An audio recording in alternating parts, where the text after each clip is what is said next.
Good morning and welcome to the regular meeting of the Board of Water and Power Commissioners. Today is Tuesday, May 27th, 2025. This proceeding is being broadcast on Channel 35.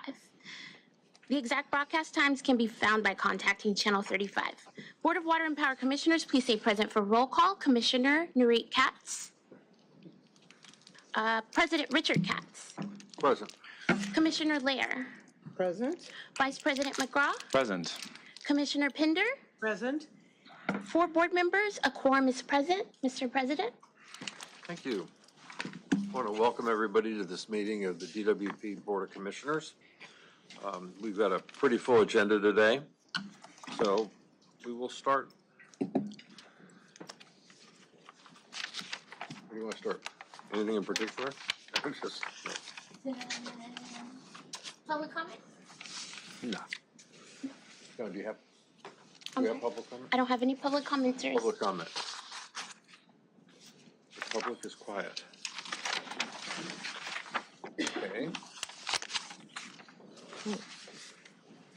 We're going to move on. Comments by commissioners? Yeah, I just wanted to get everyone excited about what I read in that Milford News release, that this year more than 60% of LA's power will come from clean energy sources, which is a huge milestone.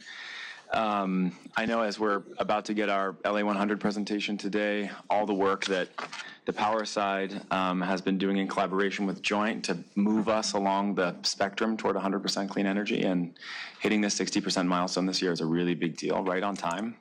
And so huge congratulations to everyone that's working from, planning to power supply and operations to the linemen out there every day stringing new lines and moving circuits and helping us get this cleaner energy into our grid. It was a big milestone, and so I just wanted to make sure we celebrated the day. All right. Thanks, George. Along those same lines of progress, I know we've started undergrounding in the Palisades, and that's good to hear. So that's moving forward also. You would know about that, David. I would if my mic will turn on. Yes, sir. So we did start the trunk line work in the Palisades for undergrounding for our 34.5 kV circuits and our new 12 kV. So that conduit substructure has begun to be set out there, and we're very excited that we're actually moving that along. We're still engaged with the community about moving towards 100% underground. That's still our goal for the Palisades.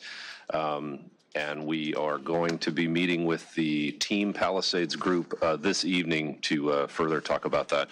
Our plan is to get in front of the community in person with kind of a show and tell, and show them the equipment that's going to be coming to the neighborhood so everybody understands what it's going to look like when we're done with it. Fantastic. I hope they're excited about it. They should be. So far, so good. Okay. Good. Thanks, David. All right.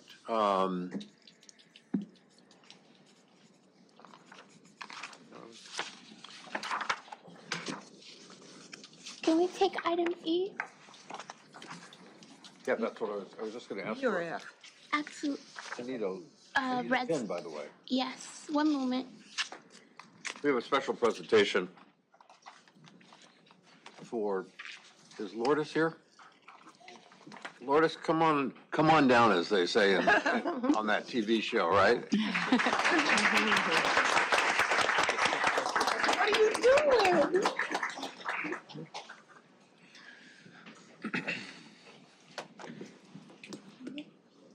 You brought your own pen? It's my pen. We should be giving this to you. Go into the center. Go into the center. So, 41 years? Yes, sir. Oh, no. 41 years? 41.5. 41. Who's counting? Who knows? 41.5, and if we keep talking, it'll be 0.6. And thank you very much for everything, for being a committed member, and for staying with it, and for all you've done for the city of Los Angeles. Present you with a 41-year pen, which you've earned, and much more. But we wouldn't be the city we are without you. Thank you. Thank you so much. Thank you, sir. Not to push you out the door, but I am on the retirement board if you want to talk. Thank you. I just want to say I am honored blessed, and I'm really grateful. Every day I wake up with gratitude. 41 years. LADWP has been my home for 41 years, and 26 years of which is here on the 15th floor. It's my happy place. And I just want to wish everyone a good health and bountiful blessings.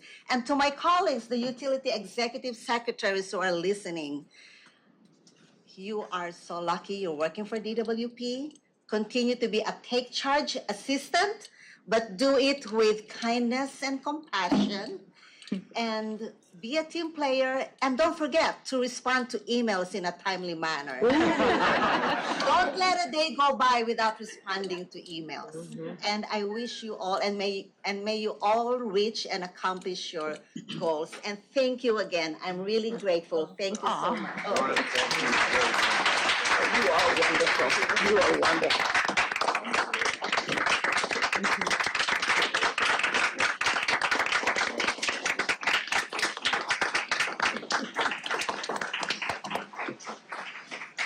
I think Lourdes sets a great example for all of us. She does.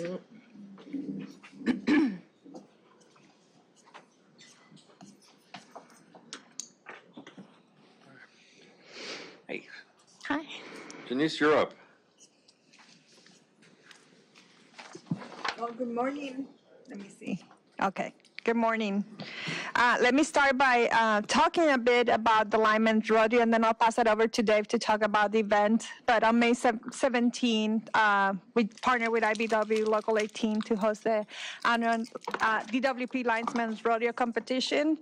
And there was a lot of great things happening that day, a lot of families watching what our teams do on a regular basis, and our teams were well represented along other utilities. So I'll pass it over to Dave to talk about that day. Thank you. So yes, it was a very nice day. The weather was good. It was drizzling on us, but I think when you're out there in the valley, it can either be really hot or really nice, and good day to have a rodeo out there. So our apprentice category overall winner is Evan Pierre. And our journeyman category, overall journeyman, we won second place, Christopher Hitt, Kyle Morgan, and Michael Beach. And third place, Dustin Rose, Tom Crevier, and George Jimenez. So we were very happy to host that event. And thank you to the commissioners for coming out there. And we do have a short video that we'd like to play. Great. Is this of you climbing? Unfortunately, that is a baby pigeon. No one has ever seen that.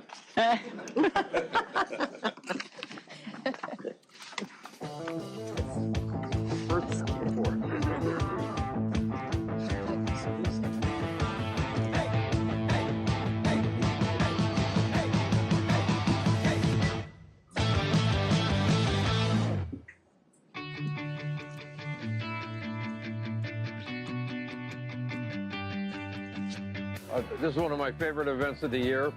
It's a chance to highlight the amazing things the linemen do on behalf of the citizens of Los Angeles, and the incredible work that all of you do, not just to provide electricity, but to keep our city safe. This event today showcased the skills necessary for our line trades to do the work that we do every day. And the work they do keeps the lights on and our systems running the way that we want for our customers. Our line crews are so essential for the safety of our communities. They are our unsung heroes. They go out during rain, snow, heat storms, even hurricanes to restore power and make sure that our communities are energized during emergency events. They're the first responders, and they're always out the door to support our communities.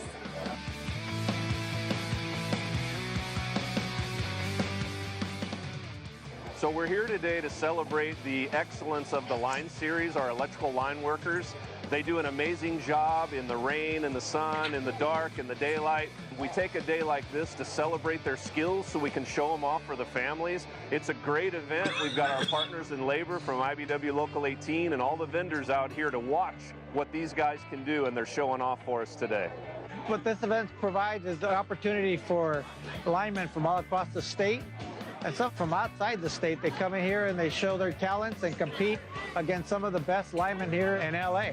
It's a great opportunity for them to show their families what they do for a living.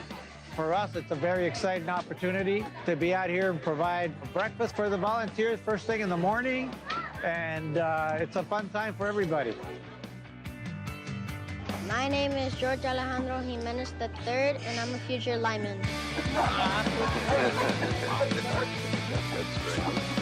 Yeah. Mainly just going to work and practicing the skills that I use every day at work is how I prepared for today. We came here to support our dad. Go represent!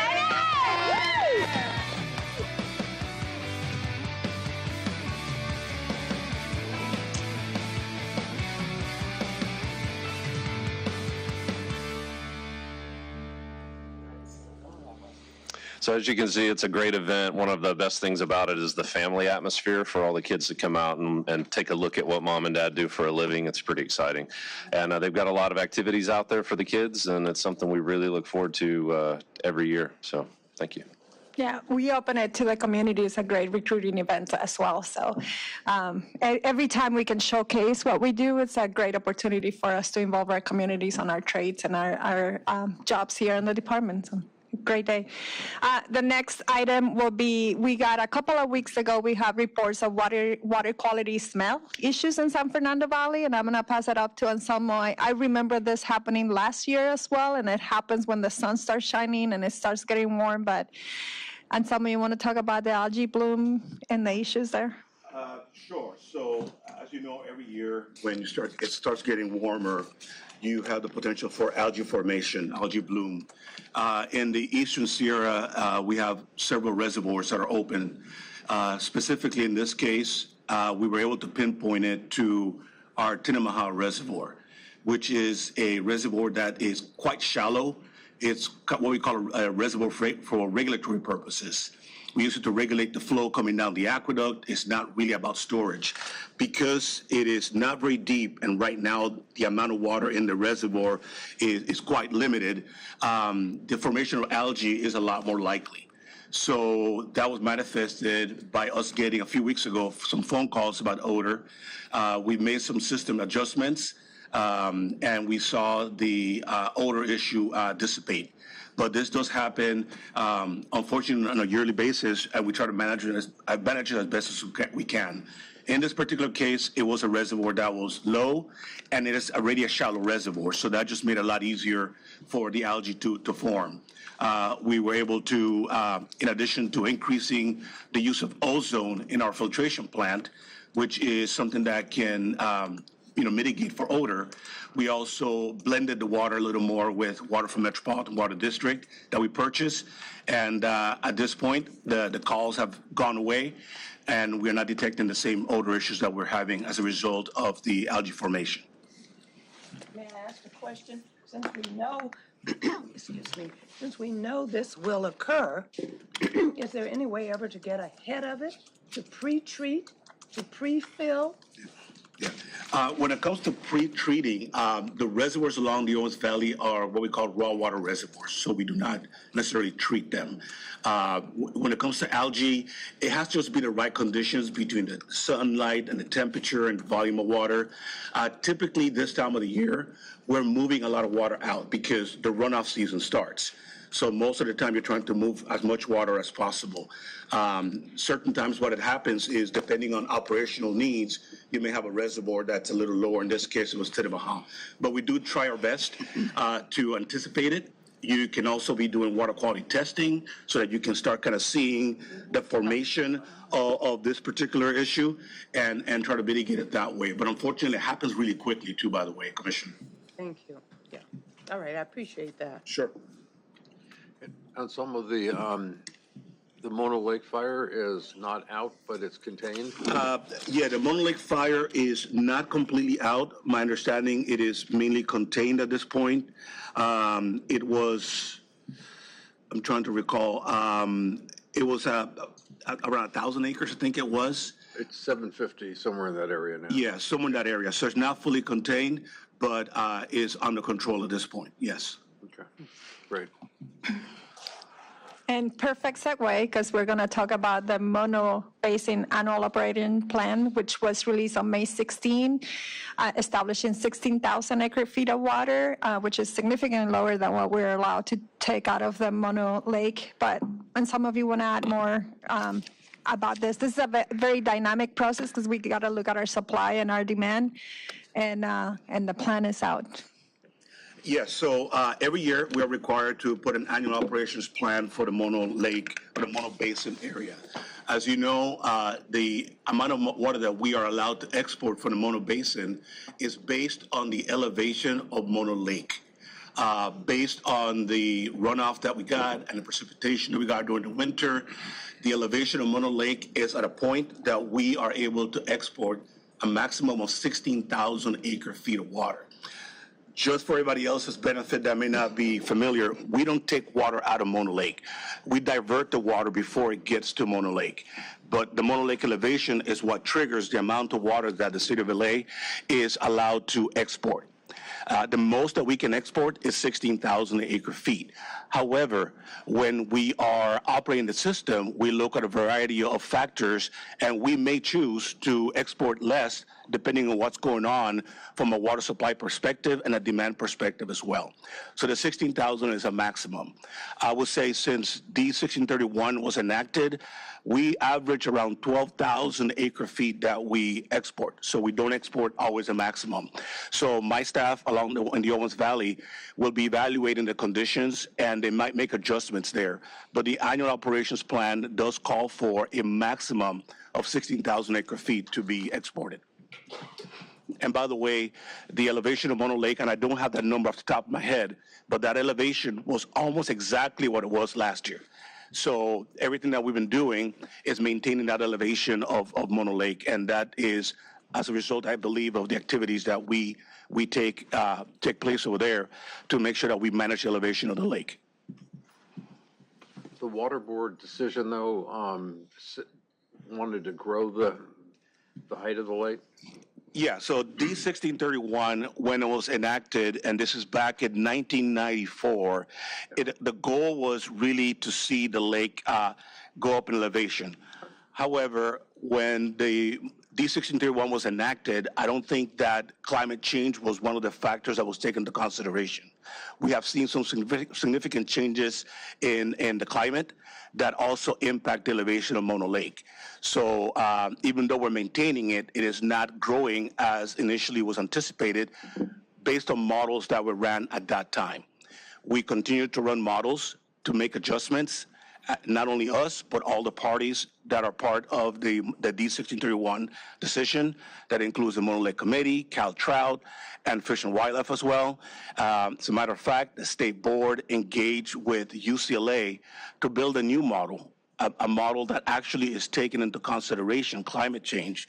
And all these different tools are going to be used to ensure that we're managing the exports and consequently the elevation of Mono Lake, as best as possible. Is the new model being used now, or is it still being developed? The last time I spoke to the state board, they told me that the model had been completed. They were waiting to receive documentation from UCLA on what were all the assumptions that were made in developing the model, so that as somebody else takes the model and they want to do their own runs, they'll understand what those assumptions were made for modeling. Because modeling, even though is a science, is also an art, and you need to understand what assumptions are being made in building the model. So as soon as those are sent over, the expectation is that LADWP will also get a copy of that, and we can use that model along with our own model, which is called eStream, to compare to make sure that we're getting similar results, and if they deviate, to figure out why. Great. Look forward to getting that report. Thank Absolutely. You. Thank you. Sure. So one of the items that's coming up for a reminder to our customers is metallic balloon safety, and we're in graduation season. There's a lot of metallic balloons around. Oh, yeah. Joe's son just graduated on Friday from high school. My son is graduating in the next couple of weeks, so we know there's a lot of celebrations happening now in the area. In the last week, from April 28th to May 5th, we had 5 power outages because of metallic balloons, and it impacted about 3,000 customers. So a couple of tips for our customers is never release the balloons outside, keep them indoors. When you are done with them, puncture them and deflate them before discarding them.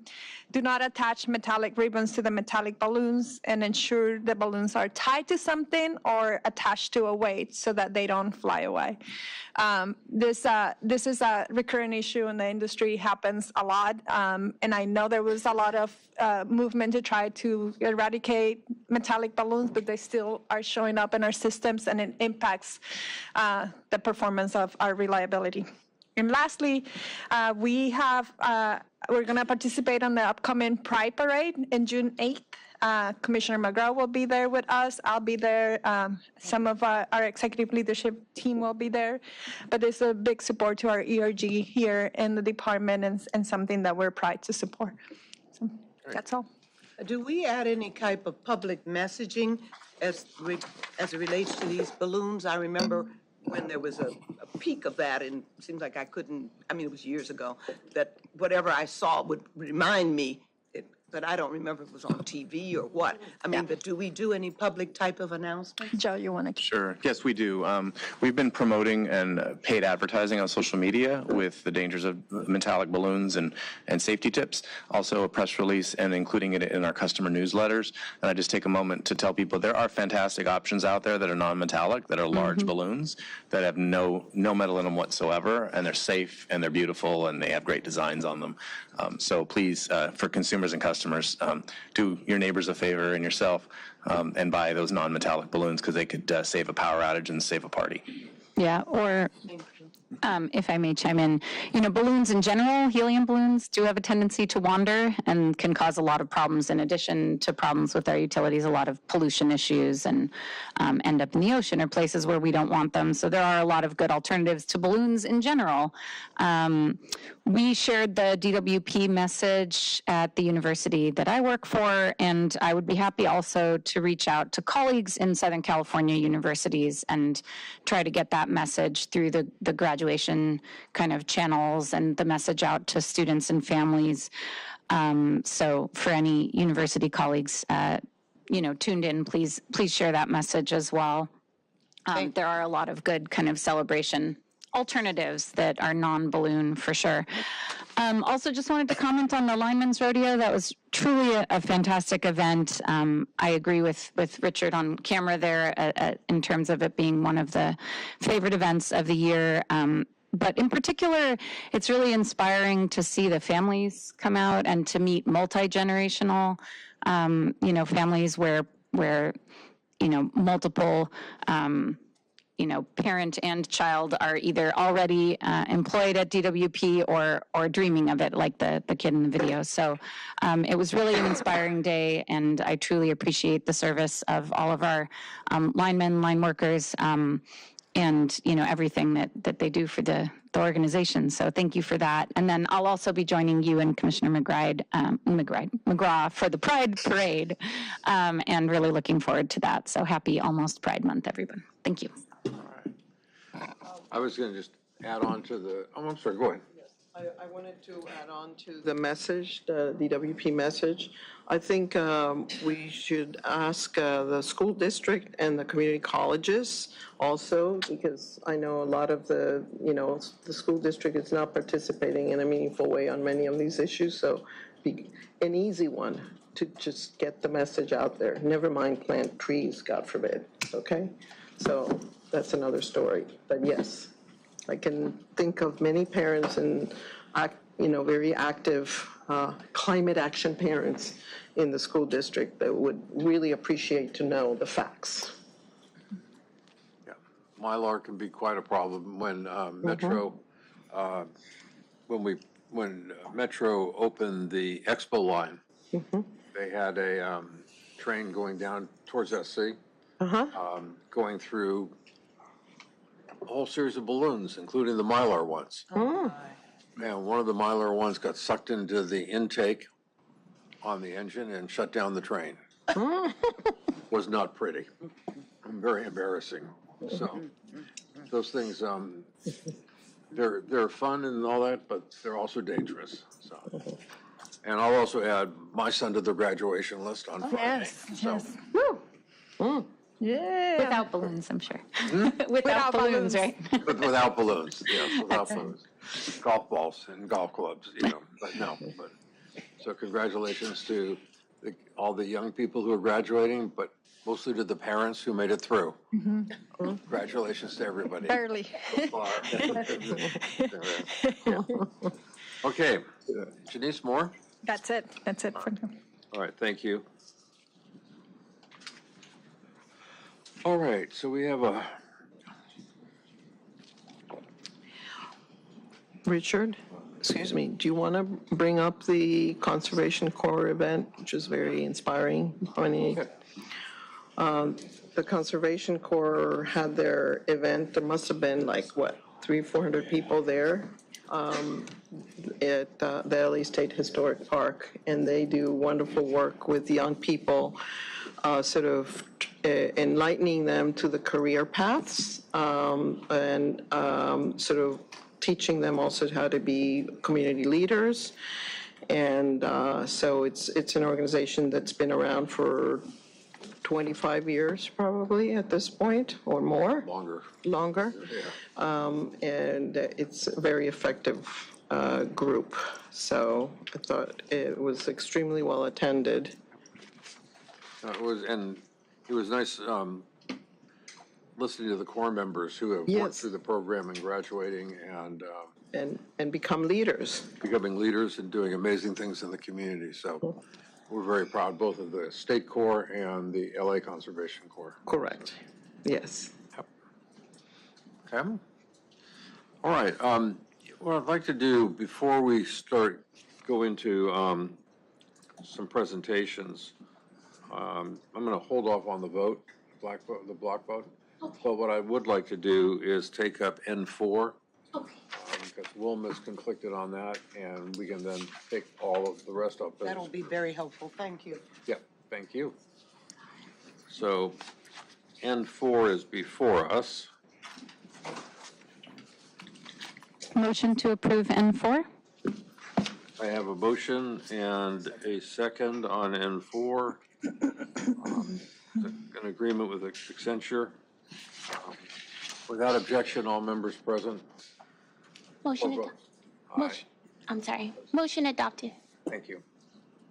Okay. So call her back in. Wilma can come back now. Okay, and so let's move into the LA 100 update, and we'll do the votes on the rest after the two presentations.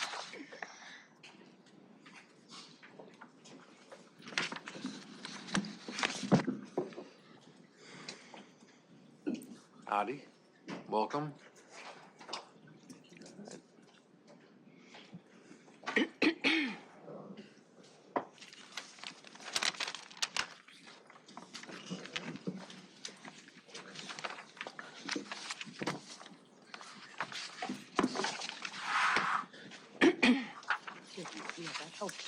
Good morning, Board Commissioners and Board President.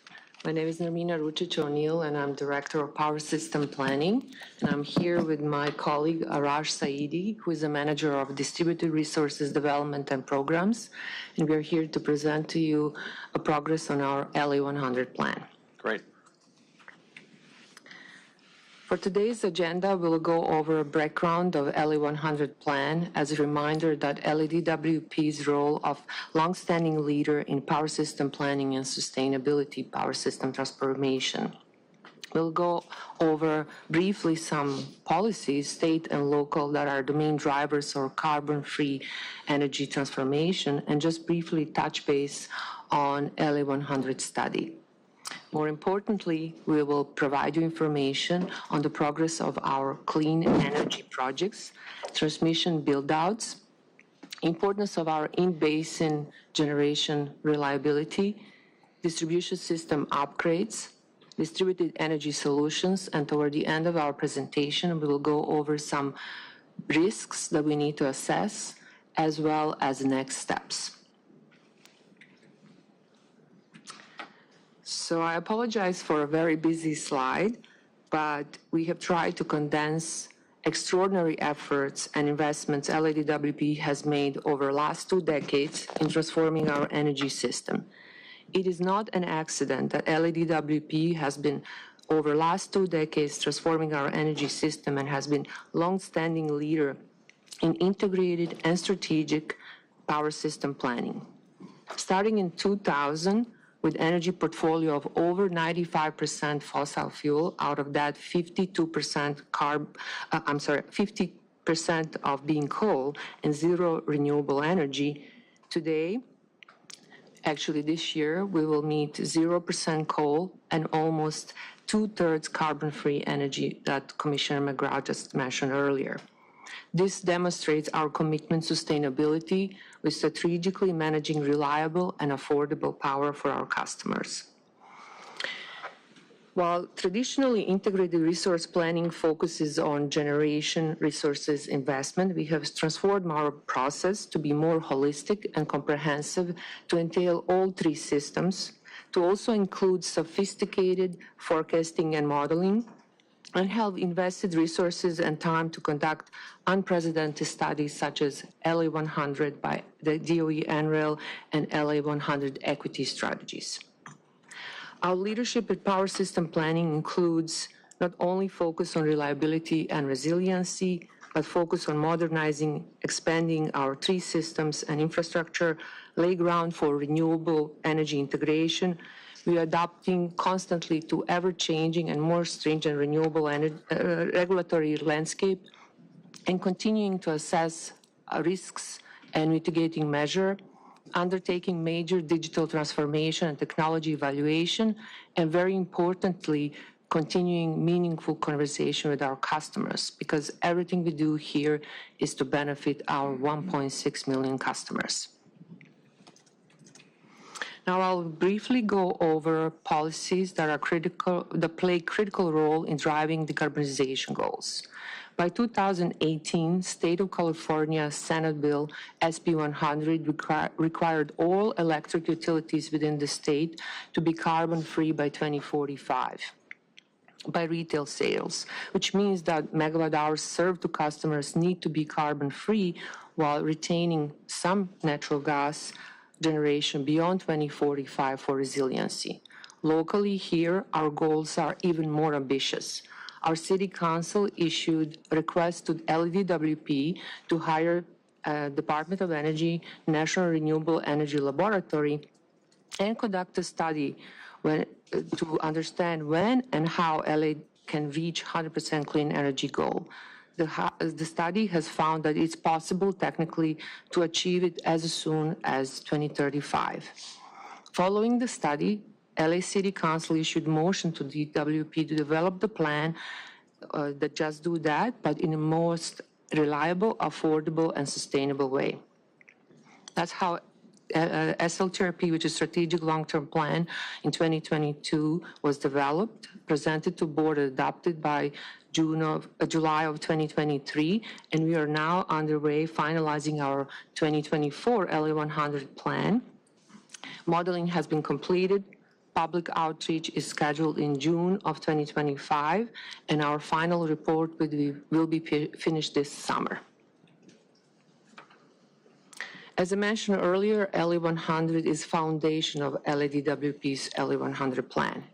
Its comprehensive modeling objective was to analyze pathways, but also costs to achieve 100% renewable electricity supply while electrifying key end uses such as transportation and the building, and maintaining the current degree of reliability. In addition, analyzing potential benefits to community such as environmental benefits in air quality, health, local jobs, and economy.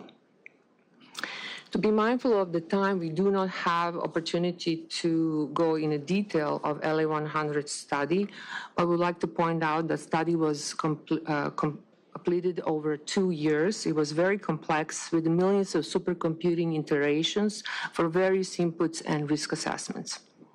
Levels of load forecasting were modulated for various degrees of electrification, different variations of resource investment, and so on.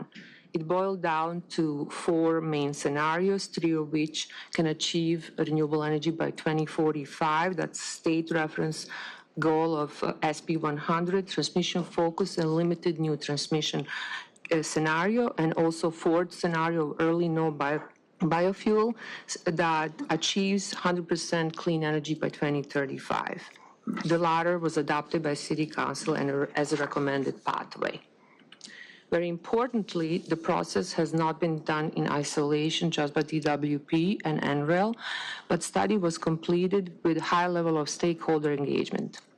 This entire process was guided by LA 100 Study Advisory Group that consisted of various stakeholders representing city and local government, our primary accounts, neighborhood councils, academia, environmental groups, other utilities, businesses, local businesses, and workforce groups.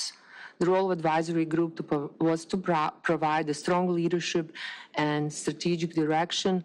Advisory group play a role in guiding the study and shaping up the scenarios.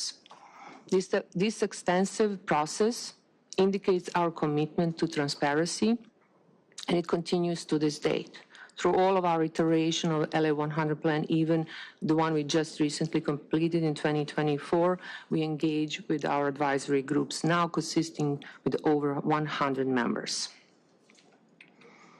So now presentation is going to transition to our clean energy progress. In front of us is our resource mix, where we don't have yet official data for 2024, but we do project that our renewable portfolio will be 45%.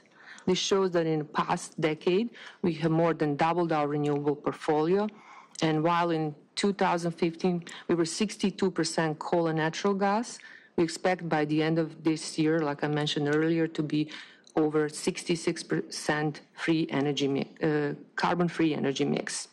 However, we have a lot of work to do ahead of us. By 2030, we hope to achieve 80% renewable mix, which is 20% above state mandate, and 100% by 2035, 10 years earlier than what state goal is. Now, some of the examples of major investments we have made is Barron Ridge Renewable Hub, just about 100 miles north of JFB. It is located in an excellent solar production region of Mojave Desert, and we have been investing in this region since 2010. The most recent investment is Elan Hybrid Solar and Energy Storage Project, Elan Phase 1, which was commissioned in November of last year, and Elan Phase 2, which will be commissioned by end of June, early July of this year. This is the largest solar and battery energy storage system interconnected with LA's power grid. Now, a little bit more information on the project. On the right side, we see the pictures where our CEO and Commissioner NURIT KATZ and other men and women participated in developing this project from its inception to its commissioning, celebrated the commissioning of Phase 1, Elan Phase 1. I will not go through all of the statistics of the project. It's there to read on the slide. But what is important about it is capturing a combination of 400 megawatt of solar energy together with 1,200 megawatt hours of energy storage, all which can be distributed to customer to meet peak evening, night hours when solar energy is not available. This particular investment will increase our RPS percentage by 7%. This is additional benefits of these projects. It is sitting on approximately 4,600 acres of Kern County. Elan can provide enough power to supply more than 266,000 households across Los Angeles while removing over 500,000 tons of CO2.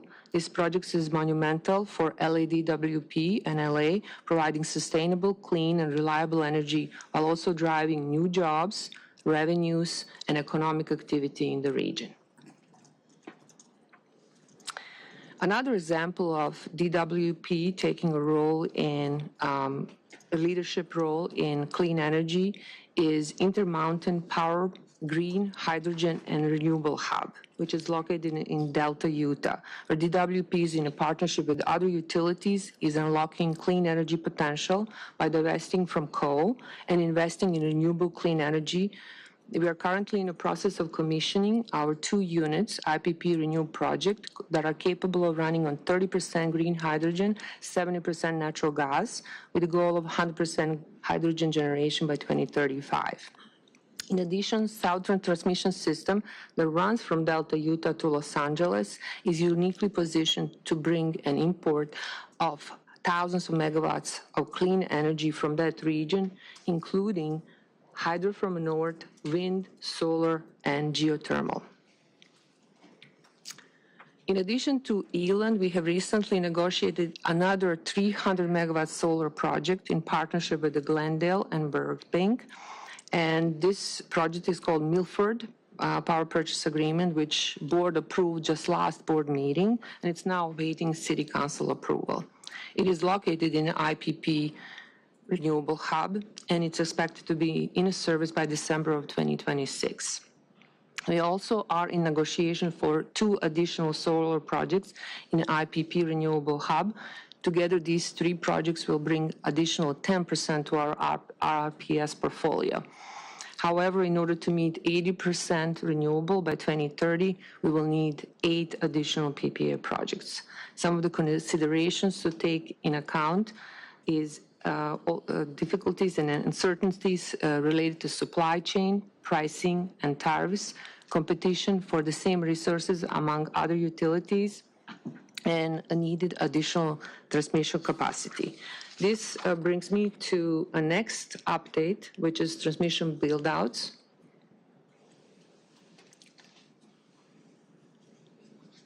They are very important for reliability of our electric grid, which will enable the imports of additional renewables to LA Basin. This will require unprecedented changes to our transmission system. Since 2018, we have completed 33 transmission projects, and currently have 41 projects from planning phase to design to construction. A little over 60% of are out of basin, and close to 40% are in basin. Our transmission planning engineers are also evaluating needs for new transmission corridors to diversify and increase reliability of renewable imports. In the next few slides, I'm just going to briefly showcase some of those investments. This first project is McCullough-Victorville Line 1 upgrade that will enable import of 450 megawatts of renewable energy to LA Basin. This is the project whose RFP was approved by this board back in February of this year, and it's expected to be in service by January 2029. The next project is Victorville Century Line 1 and 2, 84-mile project where we are upgrading our existing AC to DC line and bringing increasing capacity through this corridor of 1,500 megawatt. This project is conceptual planning phase and is slated for in-service with a goal of 2035 in-service date. And this is another transmission project that we are investing here in Basin, Tarzana Olympic 12-mile upgrade in voltage. This particular project will increase existing line capacity to 340 megawatts, improving the ability to import renewables in West Los Angeles that are experiencing high growth in power demand. And it's a 100 million investments estimated for in-service date of 2027. Now that we have gone through clean energy investments and transmission updates, I'm going to briefly update you on importance of in-basin reliability. One of the very important LE100 study conclusions was that while investing in diverse portfolio of renewable energy, solar, wind, geothermal, also energy storage, as well as distributed energy resources and conservation measures, the decarbonized grid will have to retain the firm dispatchable generation to maintain its reliability and resiliency, especially when renewable energy is not available for a prolonged period of times, when transmission is out of commission either due to outages or some stress conditions such as wildfires. Original and recent studies by NREL confirm that dispatchability is very important for LA Basin and can be achieved at this time without other reliable or scalable alternatives with turbine running on renewable fuels such as hydrogen. It cannot be overstated enough how important it is to have resiliency power system when we are experiencing stress conditions, especially climate change-related stressors such as heat waves, atmospheric rivers, or wildfires that are more severe in nature and more frequent in occurrence. Here are a couple of examples where importance of in-basin generation in these stress conditions was crucial. The 2020 California heat wave resulted in rolling blackouts that affected 300,000 Californians. Thanks to in-basin dispatchable generation, LADWP service territory not only avoided blackouts, but DWP also helped CalISO avoiding even bigger grid instabilities throughout the western region. During 2024 heat wave last September, the in-basin generation provided more than 60% of demand, avoiding blackouts of 1.2 million homes. During atmospheric rivers in 2023, renewables were mostly unavailable during the 10-day lasting event encompassing entire western United States. Short-duration energy storage, like batteries, will not be sufficient for prolonged periods of stress conditions like these, as the batteries are only generating when able to charge and discharge and only for limited periods of hours. So in stress conditions like these, dispatchable in-basin generation is key to long-duration reliability. And very importantly, during wildfires, we must have reliability in bases as insurance policy when our transmission lines are affected. Some real examples are the 2019 Saddle Ridge fire that led to lasting outages over multiple transmission corridors, and LADWP's in-basin generation was relied upon to avoid load shedding and blackouts. And most very recent, the January 2025 wind and wildfire storm in LA caused significant stressors on our transmission, and in-basin generation was used as a backup. As a matter of fact, Scattergood played critical role in supporting the grid operating 5 times normal for this time of the year to support the grid.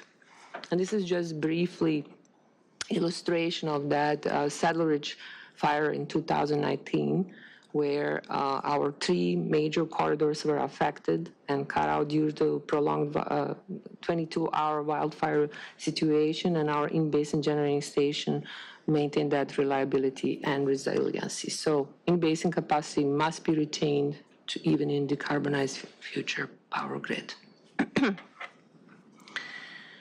Retaining in-basin dispatchable generation does not mean trade-offs with renewable goals. In-basin generation utilization will substantially go down due to penetration of renewable energy. However, its importance increases substantially in protecting reliability of grid in vulnerable situations we just described.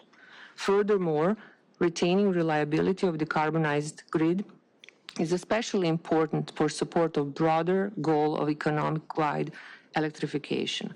Without reliable grid, there is no successful overall electrification of transportation and building sector, and thus major improvement in air quality and pollution reduction in our city. This is a slide from LA100 that demonstrates that an overwhelming majority of NOx emission, the main culprit of pollution in our city today, comes from mobility sector.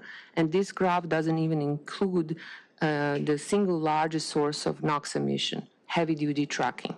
By contrast, due to investment in the latest state-of-the-art NOx emission eliminating technologies, DWP emissions are less than 1%, and they will even further be reduced in the future. By transitioning the mobility sector to zero emission, we will keep the electricity grid reliable and resilient. While keeping the grid resilient and reliable, we can have a tremendous impact on reducing pollution in our city. One of the most important projects in maintaining the in-basin reliability right now is Category Modernization Project. In February 2023, City Council unanimously approved ordinance to move forward with this project that will fill the void of capacity deficit due to one-stroke cooling units retiring in 2029.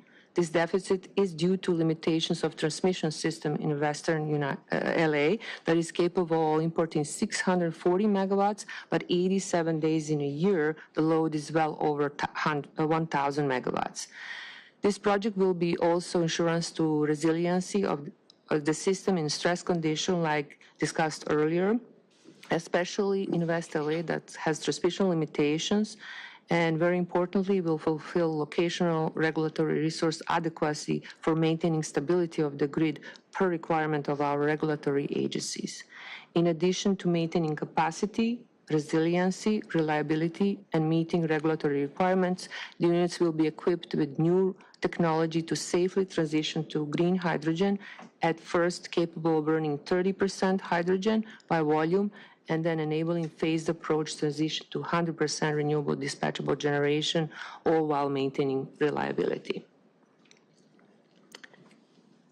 Finally, we cannot have reliable grid or successful transformation of our grid without critical investment in distribution system infrastructure.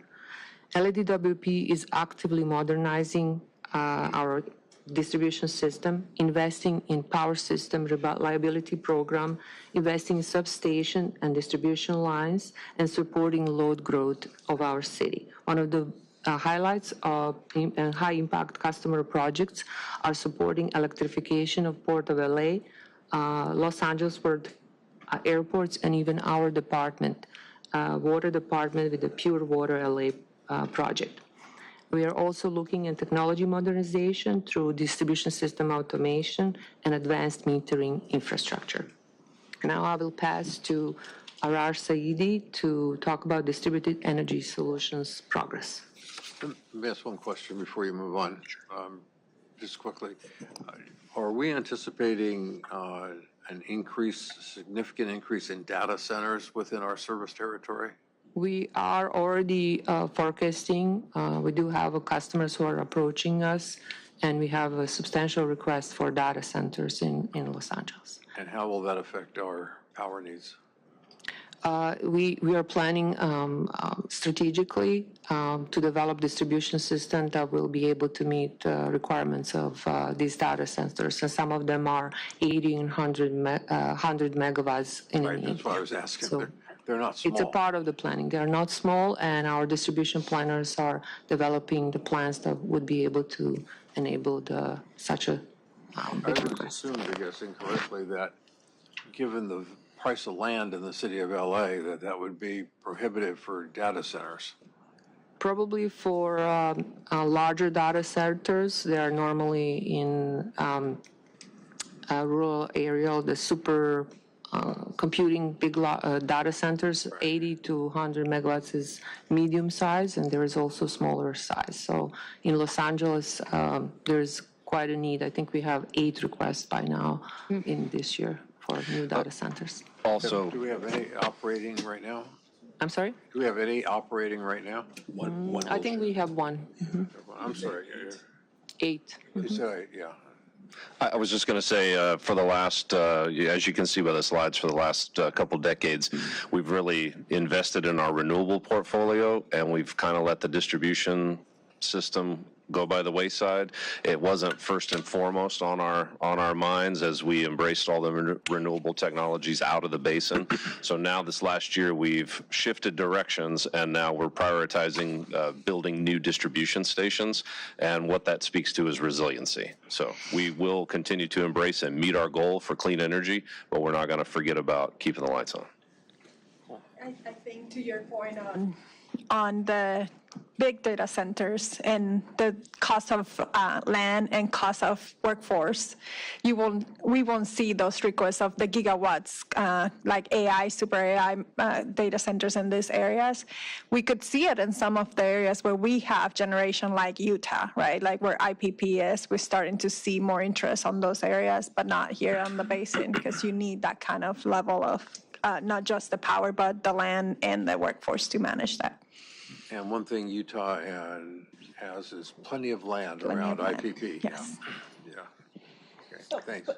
So when we use the term data centers, what data are you really talking about? If someone was just sitting here, I don't know if they know what data means or what data we're talking about.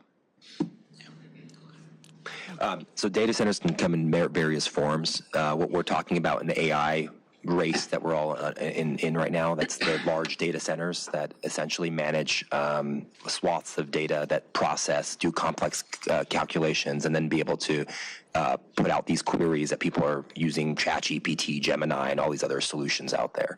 But yeah, as far as the data, it's just a multitude of aggregating all sources of internet points, computing points. All right, now that's what I would have taken it to mean, but I wasn't sure that was clear. Yeah, that's a really good question. I mean, there's a lot of work under this, and to Nermina's point, a lot of these data centers are located in rural areas where the cost of energy happens to be lower, and so forth, the cost of the land itself. Thank you. As long as we're on sort of these topics around reliability, I want to say I definitely understand very intimately the challenge of trying to balance the transition to renewables and reliability. The organization that I'm with developed a decarbonization plan, but ended up, for reliability reasons, planning to retain our cogeneration facility, which is natural gas now, and having the capacity to run hydrogen as a backup generation source. So a lot of similarities to the scattergood situation. I've met with, and we've had a lot of speakers here at the board raising concerns about scattergood. And I think there's some lack of understanding in the community about the intention for this in-basin generation to really be backup long-term and to help us deal with emergencies like the 2025 fire, and that it is not a continuation of relying on fossil fuels as a main source or a base load generation. What are you doing I know we have the stakeholder meetings for LA 100. I used to serve on that before I was a board member. But what else are you doing to kind of help the community understand that complexity and ensure that they understand that need for backup generation, and that it is not a way to try to keep fossil fuels, continuing or, yeah. So important part of the collaboration with our community was through 2024 LA 100 process. We conducted 8 meetings with our advisory group that consists of 100 members from various organizations, including community-based organizations. Big part of our, I'm sorry. I'm going to jump in after you. Okay. One big part of that was really honing in on understanding the need for in-basin reliability, scattergood project, and rail alternative studies. We have, in addition to that, met with all the neighborhoods in West Los Angeles that are near the scattergood location. I have personally, in the evening, met with neighborhood councils and presented on the project. And I think our community very well understand the need for reliability and resiliency. And they did have a lot of questions that are related to safety as well as hydrogen aspect. Mm-hmm. So we appreciated those questions. We do have, through Scattergood Modernization website, a lot of letters and questions sent to us from various organizations and communities that we continuously, constantly respond to. We are planning also, we are in the midst of finalizing our 2024 LA 100, and we are planning to go to Wilmington neighborhood as well as Sun Valley neighborhood and other neighborhoods and conduct several online presentations to talk about LA 100, but also specifically addressing this need for reliability, addressing the need for scattergood projects, and why so. So there has been a lot of efforts throughout the past several years. We do have presentations to our city councils and our communities continuously engage with them on this topic. Thank you. So just to add on to that, so what you're hearing from Nermina is that we have a holistic plan of engaging stakeholders. So from the direct to the public, to our advisory group, to this board, to council, and to neighborhood councils. Part of the reason we do that is, as you heard from Nermina earlier, we are not just a leader in renewable energy, but the way that we plan our power system, you saw those slides that showed our advisory group. There's no other utility that does it in such an engaged and transparent process. Every single planning meeting we have, all of that's publicly available, and all of that sounds really great. The idea of that sounds great, that our stakeholders understand what we're doing, and they understand what we're doing, we know what they care about, but the reality is that over the years, you'll have turnover, especially in some of the community-based organizations, environmental organizations, so as some of the specific individuals understand what we're doing and what we care about, they may move on to a new role. So that's why it's important to do what Nermina is talking about, which is as the Scattergood project, the environmental impact report is going to be coming to this board a little bit later this year. As we get up to that, we want to do things like what we're doing today, which is reminding this board in a public forum of all the investments that we're making across the board, and that we're not just focused on Scattergood. That is the piece to make sure that we're reliable. But again, it's all about communication, consistent communication. So I just want to emphasize that, we're a leader across the board, but a lot of our customers may not understand to them, they may think Scattergood is a little bit counterintuitive. The in-basin generation is a little counterintuitive. To them, it feels that way. To us, there's no other project that we've studied at this level, the amount of money that we've put into this, and rightfully so. We need to make sure that if we're spending money in a resource like this, we have to make sure that we are very confident. We are very confident in that project, but we need to make sure that we show that to the community and that we're there, and Nermina and her team have been doing a great job of that. So Thank you. Scattergood, in that description, Scattergood is foundational to what we're doing. Yeah, the way that I view it is not just Scattergood, but reliability and affordability. We're trying to be a leader in renewable energy, and I think we're doing it. You saw this. We're doing an excellent job, especially in the face of tariff uncertainty, of tax uncertainty. We're still making great progress, so we are a leader. The reality is that we're not a leader if we sacrifice reliability, if we sacrifice affordability. So I think you'll hear us say that as a theme, that Scattergood is not just a piece of this, it's kind of foundational. And so is our distribution investments, as Dave said. We spent years under investing in that, and it wasn't until Janice and Dave came on and recognized, hey, we did great things on the renewable side because we shifted staff. What we need to do is do both. We can walk and chew gum at the same time. And so I think that you're starting to see a recognition that renewable transformation is important, but the foundation has to be strong. Otherwise, we're not going to be in a leadership position. I'll just add, and please stay there just so you can add more details, but and with a risk of getting too technical, you saw what happened in Spain and Portugal on that major blackout, and they were operating 100% renewable. Our rotating mass on all our generating facilities in basin, not just scattergoods, are critical for events like that, because that inertia on the machines will help us sustain incidents like that and not lose the power grid. We don't know exactly what happened yet per se, but we know there was a disturbance on the voltage on the system. We're in communications with NREL and EPRI and trying to figure out, and with Spain and Portugal to figure out what happened. But when we move from machines into renewable, there's a balance that we have to figure out from a rotating mass perspective, and I'll let Jason explain more in better terms. Yeah, I mean, Janice, you said it the way that I think our grid operators had said it for years is, hey, there's physics to this, and I think what we owed our stakeholders is to show it to them in the study that we did with the LA 100 study, and we owed it to our stakeholders and the public to do a follow-on study to make sure that a third party agreed with our internal assessments. So again, it is we are trying to be a leader. We're 10% of the state's load. We're 1% of the country's load. So we are a leader in the way that we can influence other cities and other utilities. And we can't do that if we're not reliable. We can't do that if we're not affordable. So that's the perspective that we want to keep. We're going to keep moving forward and keep making great progress in the face of, some real headwinds, and at the end of this presentation, you'll see, we are taking stock and actively addressing those headwinds, but reliability is key.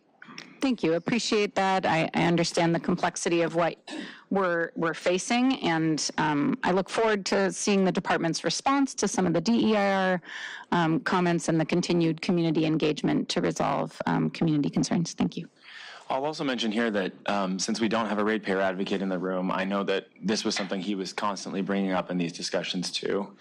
The importance of scattergood, grid reliability, the importance of, being able to make sure that our system is robust enough to manage this transition in a way that leads the international community toward a greener, a greener sort of power future, but that also doesn't compromise the integrity of our system here. So I'm told we'll have a new ratepayer advocate soon. Will help us underline those things, but just in their absence, bringing Fred's voice back into the conversation. I think, he was always acknowledging the value to our ratepayers of these investments, especially in a system like scattergood, which may, again, seem counterintuitive to those who don't have an intimate knowledge of how our power system works, but how essential those investments are to make sure the system continues to function reliably.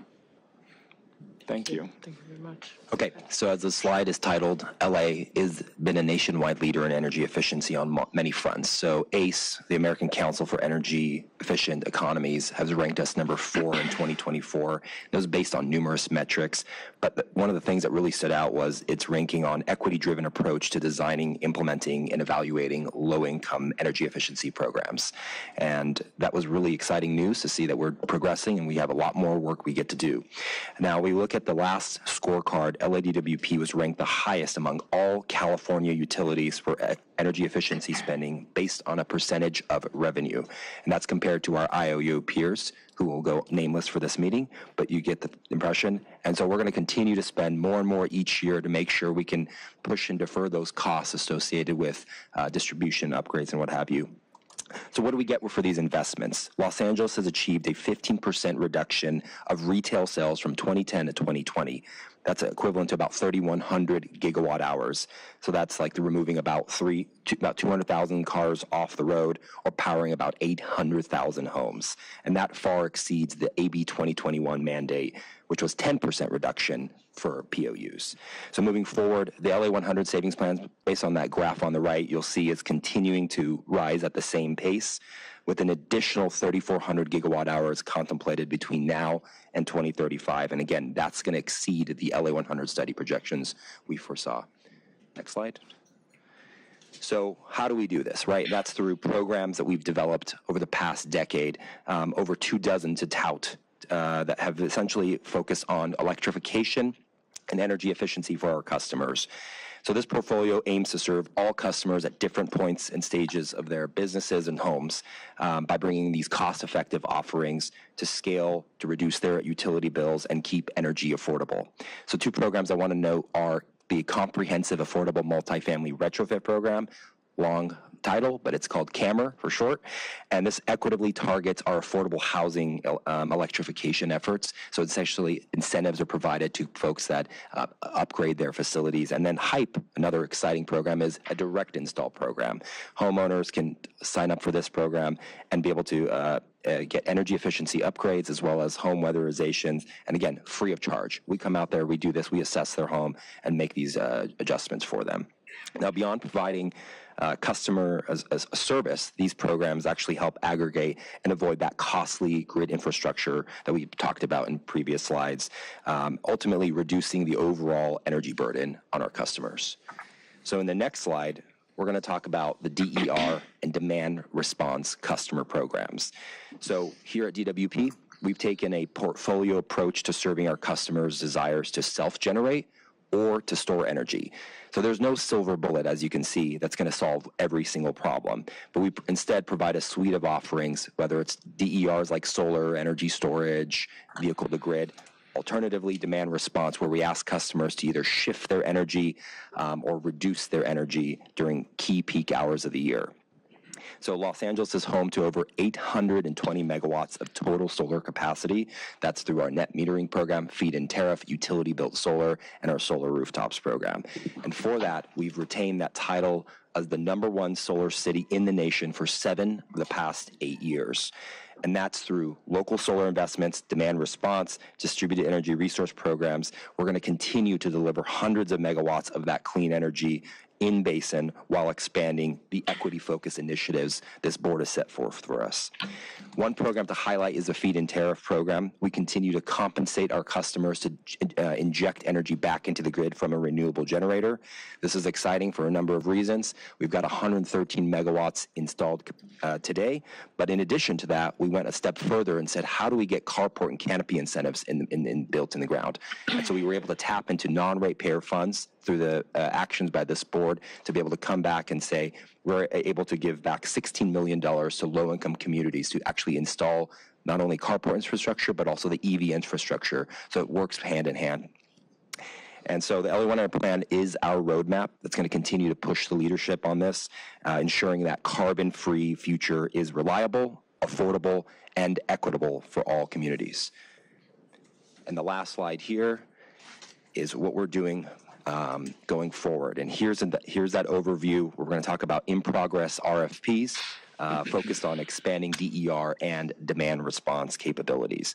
The first is the Plug into Power, which is a $1.8 billion initiative. I said that with a B, aimed at increasing utility-owned local DER capacity through local solar, energy storage, and EV chargers. And this is on homes and city facilities. And through our partnerships with RAP, GSD, LA Zoo, and other city departments will be able to deploy those on their facilities, provide resiliency, but more importantly, to make sure we have that in-basin generation when we need it and get those bucket 1 RECs that we need so desperately.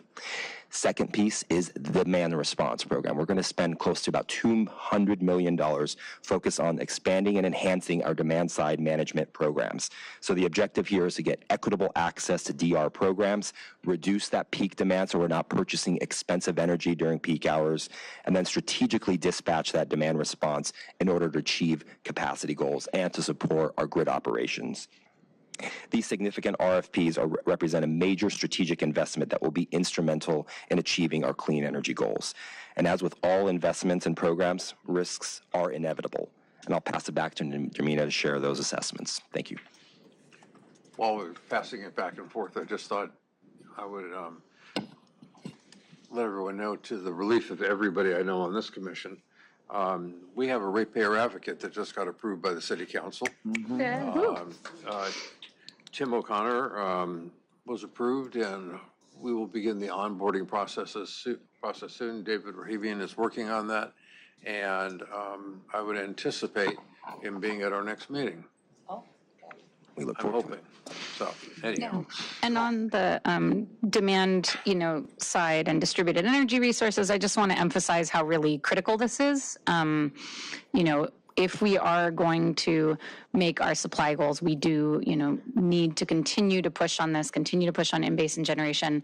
Really glad to see programs like the Shared Solar Program that expand the benefits of renewable energy to renters and not only homeowners. I know we've been working really hard on a lot of these equity-focused programs and appreciate seeing them.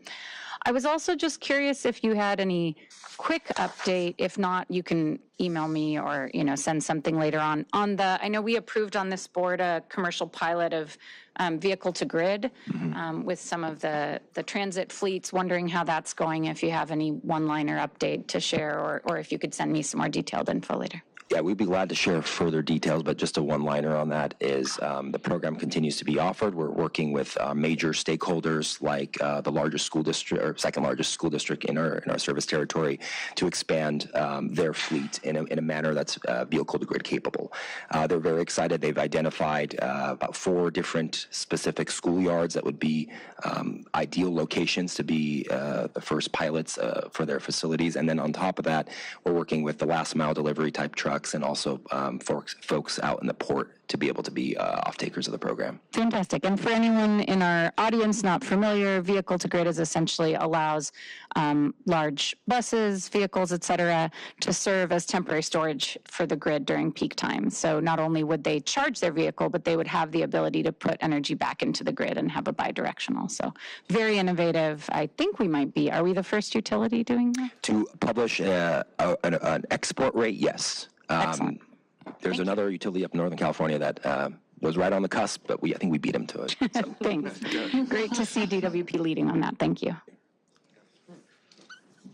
Thank you, Arash, and I will just close it with the assessment of some of the challenges and risk that we are assessing that could hinder progress of our LA 100. But Up till now, it was too much good news. Is that what? I think we need to be to be Realistic. optimistic and work strategically, but also I appreciate it. assess the risks that are upon us. And Janice talked about some of the issues that we have seen in Spain and Portugal, and they are very, very heavy on renewables, and this intermittency of renewable energy dependent on a vendor is something that we are still trying to figure out. The reason for that is that we are seeing modeling not just in LADWP, but with collaboration of other utilities, impact to under frequencies, voltage regulation, impedances. Not to get too technical, but grid is grid stability is very important, and maintaining those characteristics that we have successfully done over hundreds of years. We have the most stable grid in the world, and LADWP's grid has been reliable all these years. We want to stay that way. So our transmission planners are working diligently with regulatory agencies to determine the investment that have to be made, such as voltage regulating devices that need to be installed on the system to keep that stability. Transmission system, to install transmission and upgrade system is very long projects. They require permitting, long build-outs rates, regulatory requirements, like I said. We now see a lot of need for capacity to import renewables. We see congestion. There is a lot of interconnections, not only across our grid, but neighboring grid that could affect our grid. So we are looking and studying those implications. What is an example of a neighboring that could affect us?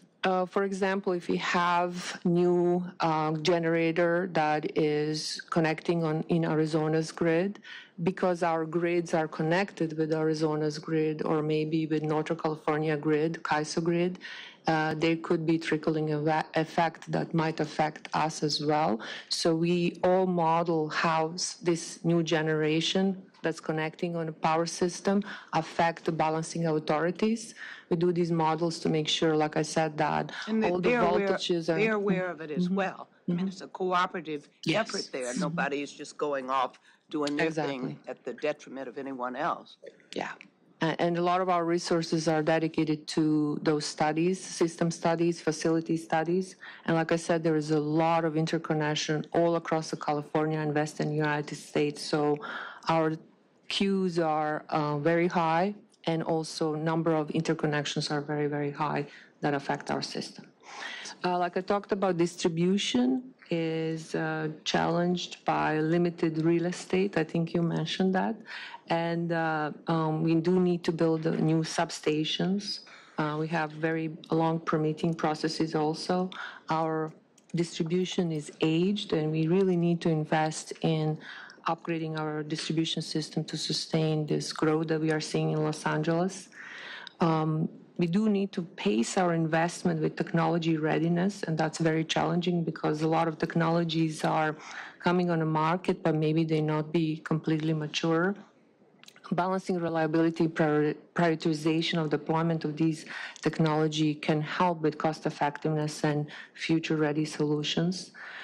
We have insufficient staffing in terms of engineering, field, and management, meaning that we have a lot of projects ahead of us and programs that we have to develop to execute these projects in time. There is also financial aspect. In past few years, we have applied for over $5 billion in federal grants, state grants, and local grants, but now some of these grants are at risk. So we need to continue to explore opportunities. I know that our grant staff is currently looking at CEC, a new grant that is for customer resiliency and reliability. So we're turning more to our state local agencies for help and assistance on some of these programs. But also with new administration and some of the executive orders, and what we have just recently seen some of the congressional reports that some of the production and investment tax credits may be at risk as well, which may affect the development and investment in renewable energy. Procurement is also another, there's a lot of risk around the procurements because a lot of our equipment and material come from other countries. So US tariffs, as well as inflation and price increases, really need to be taken in consideration. So a lot of challenges all across our system in terms of bringing barriers to our projects, but our teams are working diligently to look at opportunities, as always, to move the needle and meet our goals. Are these, this risk assessment, I imagine this is an ongoing practice. Can you talk us through what that looks like? How often are these risks updated? How are they being managed? How do people come together to understand what the sort of situation is today, because it changes every 15 minutes? Our planning staffing is continuously looking at these risks. We developed a risk barrier matrix that consists of all of these aspects and anything new that we learn. So we, like I mentioned earlier, LE100 plan is evaluating every 2 years. It's a very long, arduous process of collecting assessing the market, the pricing, the forecasts of load, and different projections, and incorporating those assumptions in our model. Model takes several months. We are looking at evaluating different technologies, but we are in constant lookout. We're working with our legislative and intergovernmental affairs to understand developments in Washington, in Sacramento, as well locally here. We are looking at we are collaborating with other public utilities, California Public Utilities Association, American Public Power Association. We're also working with various research institutions for understanding technologies progression. So through all of this analysis and planning and modeling, we're constantly evaluating the risks. And when we model actually LE100, we just don't model 1 or 2 scenarios. We actually just recently looked at 12 different sensitivities. So we model what if a price of hydrogen is high? What if a price of natural gas is high or low? What if we do not develop supply of hydrogen? What if, for example, we have a pricing of the goods that are much higher. So we modulate our LE100 for different sensitivities for even climate change. What happens if we experiencing more heat waves, temperature rises, wildfires? How does that affect our investments? So we continuously evaluate the risk on a regular basis, and we are developing actually even working with our compliance risk management assessment of the risk, a little bit closer look at assessing these risks on a corporate level. Tariffs are keeping you busy? Yes, I am. And all of this is keeping us busy. But the tariffs are, the up and down and the uncertainty. I think uncertainty is the biggest part with the new administration, and I think it's hindering a lot of progress in negotiation for renewable projects. Developers are kind of a little bit in a standstill to understand direction. So we do see and receive information through negotiations through developers, as well as understanding the landscape. If they continue their shift to drill, baby, drill, as they like to say, how will that impact what we're doing? How will it impact what we are doing in terms of to move ahead with renewables, et cetera? If they don't move ahead with the renewables? I'm sorry? I'm sorry, I'm just trying to understand the question. This administration has a fossil fuel orientation and direction that they care about greatly. If that continues to be their focus, how does that impact on us? I think LEDWP, like I've showcased in one of my earlier slides, has a continuous focus on sustainability and progressing our grid. I think in 2000 I have showcased that we were heavily fossil fuel, but we have managed through strategic investment to work toward decarbonization of our grid. We highly believe in sustainability and our investments toward climate change. And one aspect is decarbonizing the grid and investment in electrification that will bring substantial benefit to our city. Nurmina, I believe Janice wanted to chime in. Yeah, I can add also. Go ahead. I just, one of the things that we haven't really put in paper here is time. Time is the biggest risk, right? This is a race against time.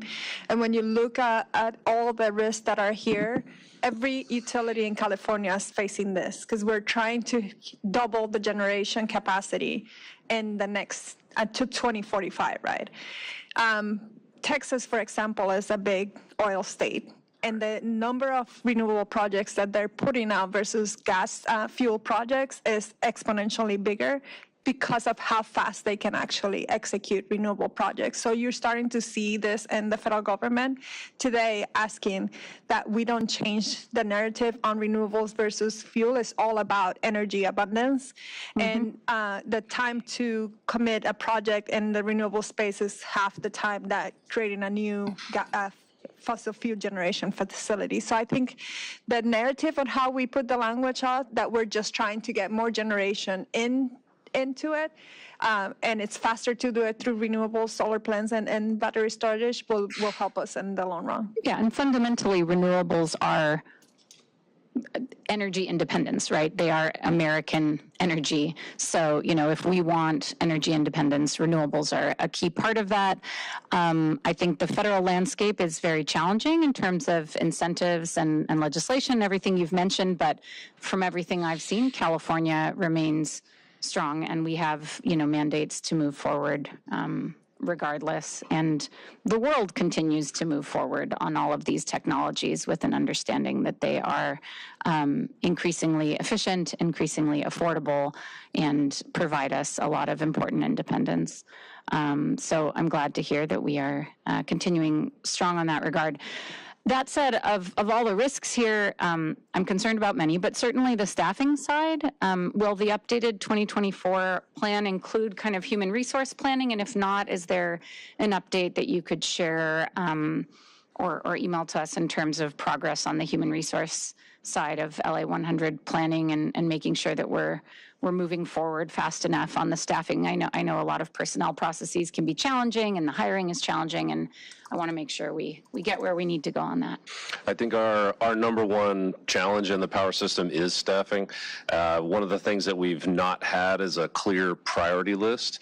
So we're engaged now with the planning group and all the other entities in the power system to put together this top 10 most wanted projects in the power system so that we can start to make sure our staffing and our budgets all reflect what our priorities are. And I think that was a little disconnected in the past. Yeah. We did go through the integrated human resource plan last year, and we have a draft of it, but I think we want to make a couple more tweaks to it, and then we'll come back to the board with a good staffing plan. That would be great. Once it's ready, would love to see that draft and dig in, and certainly would appreciate a board update as well. Yeah, NURIT, we did one just for LA 100. What we want to do now is a comprehensive integrated human resource plan for the whole organization, because it's very different to say we need this many linemen, this many electricians, and then not add how many fleet support people we need, how many people on the admin series we need. So this integrated resource plan is in the works as a scope of work for a study.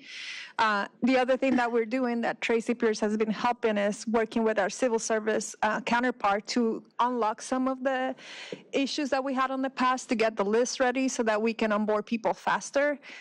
In the moment that we have the specific number of people we need to onboard year after year, plus the development of that talent, that will give us a path forward for civil service and our counterparts in the city to either onboard more people to support us or change their processes to enable us to move faster into that process. But do the people even exist? I mean, do these people really exist? I mean, it's not like we got a line of people standing outside saying, oh, as soon as you get the money, we're here. I mean, does the knowledge exist? It seems like there's like a brain drain, a personnel drain all over this country. I mean, I think if we had the money and we went out and said, well, where's this engineer? Where's this person? Where's this person? I don't know if these people exist. That's a really good existential question. I would say, though, from my experience, this department has a line out the door waiting for people to come in, and it's on it's on the thousands, not on the hundreds, right? Or like 5,000. The biggest bottleneck is coming through a civil service process because it takes time. And then when they come in, how do we onboard them and train them? Because we have 4-year apprentices, right? So we got to get through that. But we also have other ways of hiring experienced people, and we have been doing that as well. Do we need to do more? Absolutely. And we're also working on creating more training on site to onboard people and train them faster. Now, that's on today's knowledge. We are on the cusp of technology change and innovation. We know AI is coming. We know Gen AI is coming. We know there's a lot of technology that's being implemented on the power system and the water system that we need to upskill even our internal employees. So that's another aspect of this that we need to tackle in the very near future. Thank you. Appreciate that. And then one last question on the risk side. You mentioned the study having a lot of sensitivity analysis, looking at climate risks. Obviously, there's a lot of risks from climate to impacts to our equipment, whether it's atmospheric rivers or wildfires.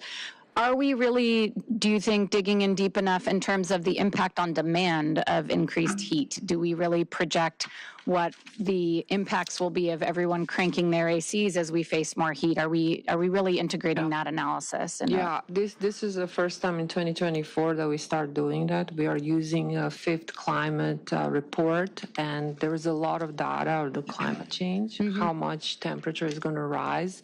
And it's on a very small resolution, so we can pinpoint to our council districts and neighborhoods where we can see how temperature in San Fernando Valley, but even in San Pedro is going to change over the next 25, 50 years. We're looking at the various climatic impact, not just temperature, but also heat waves that resulted that, droughts, rainfalls, and how the frequencies and intensities can affect our assets and infrastructure, even sea level rise. In this 2024 LA100 model, our programmers developed utilizing Python program algorithm that integrated that data, and that then projected the increase in demand in certain areas over certain years. So we are looking at that. And you mentioned very good point that beyond just increase in demand, we do need to look at our infrastructure, our equipment, how is that going to withstand continuous heat waves without cooling, what kind of specifications we need to have when we are in the future purchasing new transformers or new equipment to withstand these future challenges of climate change. It speaks to the larger issue, which is our delta between what we have available on the transmission system versus what we can actually distribute. Because we have over 8,000 megawatts of available capacity, but our peak is 6,500. So it sounds like we have plenty of power. It's not an issue, but it's an issue every heat storm, because just trying to get that power through the distribution system and to the residences, it's just been neglected. You know, we're just going to have to play catch up and build new distribution stations so we can take advantage of that. As Nermina said, it's that lack of rest where the equipment doesn't get a day of cool when you have so many 100-degree days. So I'm glad to hear that's getting integrated into the planning, and I'm really looking forward to the draft plan. And we're also looking to incorporate climate scientists into our workforce and meteorologists to also have that data internally and support our models in the future. Excellent. Nermina, we're using the 5th National Climate Change Assessment for that? I'm the latest one. Okay. I think I'll be curious to hear what we're going to do now that we won't have a 6th National Climate Change Assessment, since we won't. And so I'm curious if that's the supportive data set for how we're actively modeling things like heat needs. we'll be curious for an update as to, I mean, I don't know what you would. We do have local resources, multiple universities in the region who I think are already working with DWP on this. We are working with UCLA closely and some of the other academic institutions, as well as very closely working with Addison, PG&E, and other IOU utilities who are mandated by CPUC to develop the climate vulnerability assessment and adoption plans. And we are developing one for LEDWP as well. Yeah, we're very fortunate to have significant climate expertise in the region, which is not the case for every utility. So glad to hear that we're actually working with UCLA scientists who are now looking how the heat waves and dryness in moisture in the air and wind, Santa Ana wind, compilation of that affects situations like we're experiencing in January. So we have to prepare not just for certain individual climatic situation, but combination of them together as well. Excellent. Thank you. Good. We'll have good source data then. So if there's no more questions on the risk, my last slide was just about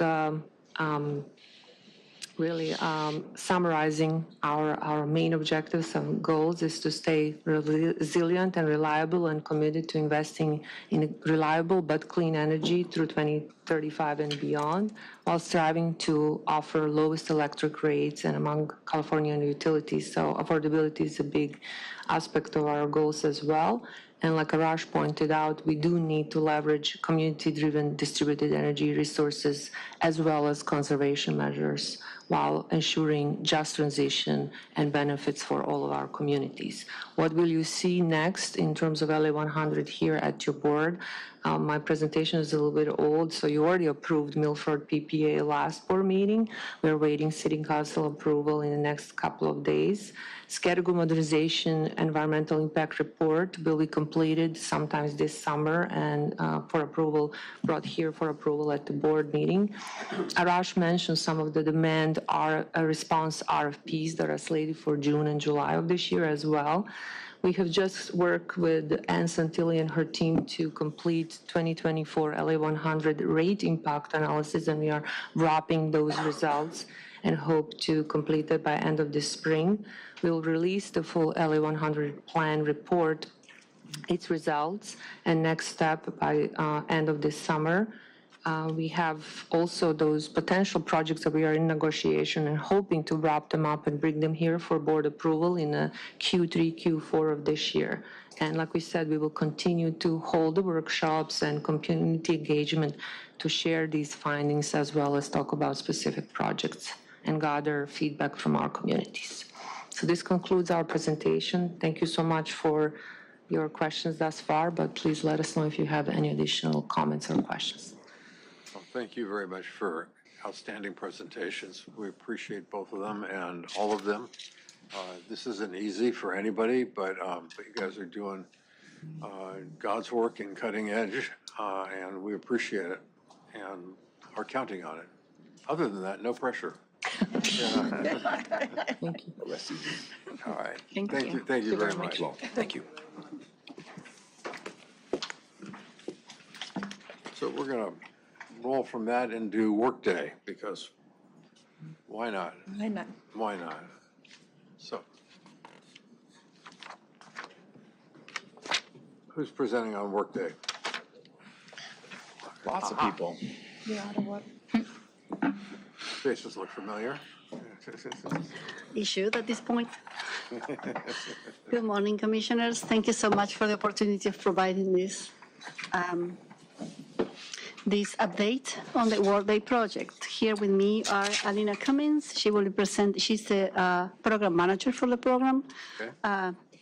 Tracy Pierce, our chief people's officer, and also Ann Santilli, our CFO, is going to help us present today. So as you see, this is very much an enterprise-wide cross-functional type of project. Yes, That's why we have so many folks roles. standing behind you also. Ah? Yeah, folks standing behind you also. Yes, and each one of the leaders will introduce us.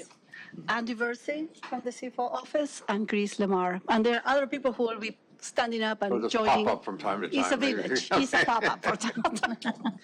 That's the way it is. Okay, next slide, please. Thank you. Next slide. Do I move it? Lovely. See? You're in control. I'm in control. Oh. And I turn it off. Yes, you See did. what happened. There you go. Wonderful. So this is the agenda for today, for this morning. Again, thank you so much for this opportunity to give an update. First, we're going to explain why this change is needed. Alina Cummins, our program manager, will offer an executive summary, and then we'll start talking about the risks and concerns. Anne Santilli's team will talk to us about payroll paycheck readiness, change management. Tracy and her team will help us understand where we are at that point. Then I will talk with some members of my team who are there about technical readiness. We will talk about the delayed go-live risks and share some lessons learned from the city of LA. So let's talk first about why this change is needed. We need to replace some legacy systems that have reached and exceeded end of life. And you will see here 3 systems, and at the same time, these systems represent 3 business processes. Each one of the systems executes a particular business processes. That's why this is very much enterprise-wide, cross-functional. The first process is the human resources processes, for which we have an application called PeopleSoft that we internally call HRMS. It has reached 25 years of deployment, and it has not been supported since 2008. Not supported means that the vendor is not providing any type of help in case something goes wrong, because this is a very old, we call it legacy, an old system, and the vendor has moved on to different products that are more current right now. The payroll system is a big computer called EIS. Is 35 years old, and we should give it a pin maybe when we retire it, like we did this morning to somebody else. Thank you for the service and give it a pin. You know, it's beyond the joke. It's really a long time to have a computer active to pay salaries for our employees. And the last time it got support was in 2022, because one of the employees retired that year. It was the last person who has some knowledge about the computer programming of this computer. It's written in COBOL, which is a very old-fashioned programming language. So this person retired. We cannot find talent in the market because it's an old language, programming language. And finally, our time entry application called WorkTech has 23 years, and the vendor has not supported it since 2020. Please, of course, feel free to interrupt and ask any questions when we go along the presentation. A little bit more. We need to align our digital transformation strategy by moving away from paper-based processes. We still have a whole bunch of paper-based processes just because we don't have the systems ready to handle those processes. We need to also empower decision-making with real-time data. A beauty of having all these systems integrated, they are now acting as silo. The beauty is that the data will flow from one system to the next. From I enter my time in the data in the time entry, then it goes to human resources, everything is processed, and then it goes to a payroll system, and then I get a check. Right now we have separated systems, so the data is not consistent across the process. And finally, improve the LADWP employee experience.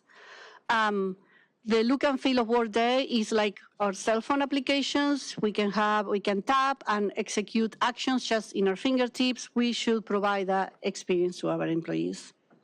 Finally, from my end, before I pass it on to Alina, security.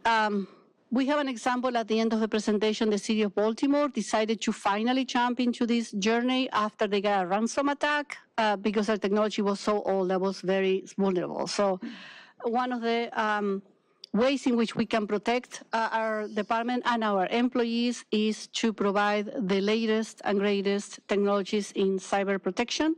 And this change will provide those. The self-service aspect of it, again, because all the information is at our fingertips, we have access to real-time data and the transactions that we can execute. And finally, as I mentioned before, it will be a single source system of record, a single source of truth. We have all the data of our employees in only one application. So now Alina will lead us through the executive summary. Alina? Thank you very much, Norma. We just wanted to share a lot of the activities and accomplishments that we've had with the project. It truly takes a village. It takes about almost 100 DWP staff and vendor partners to really get us ready to work on this project.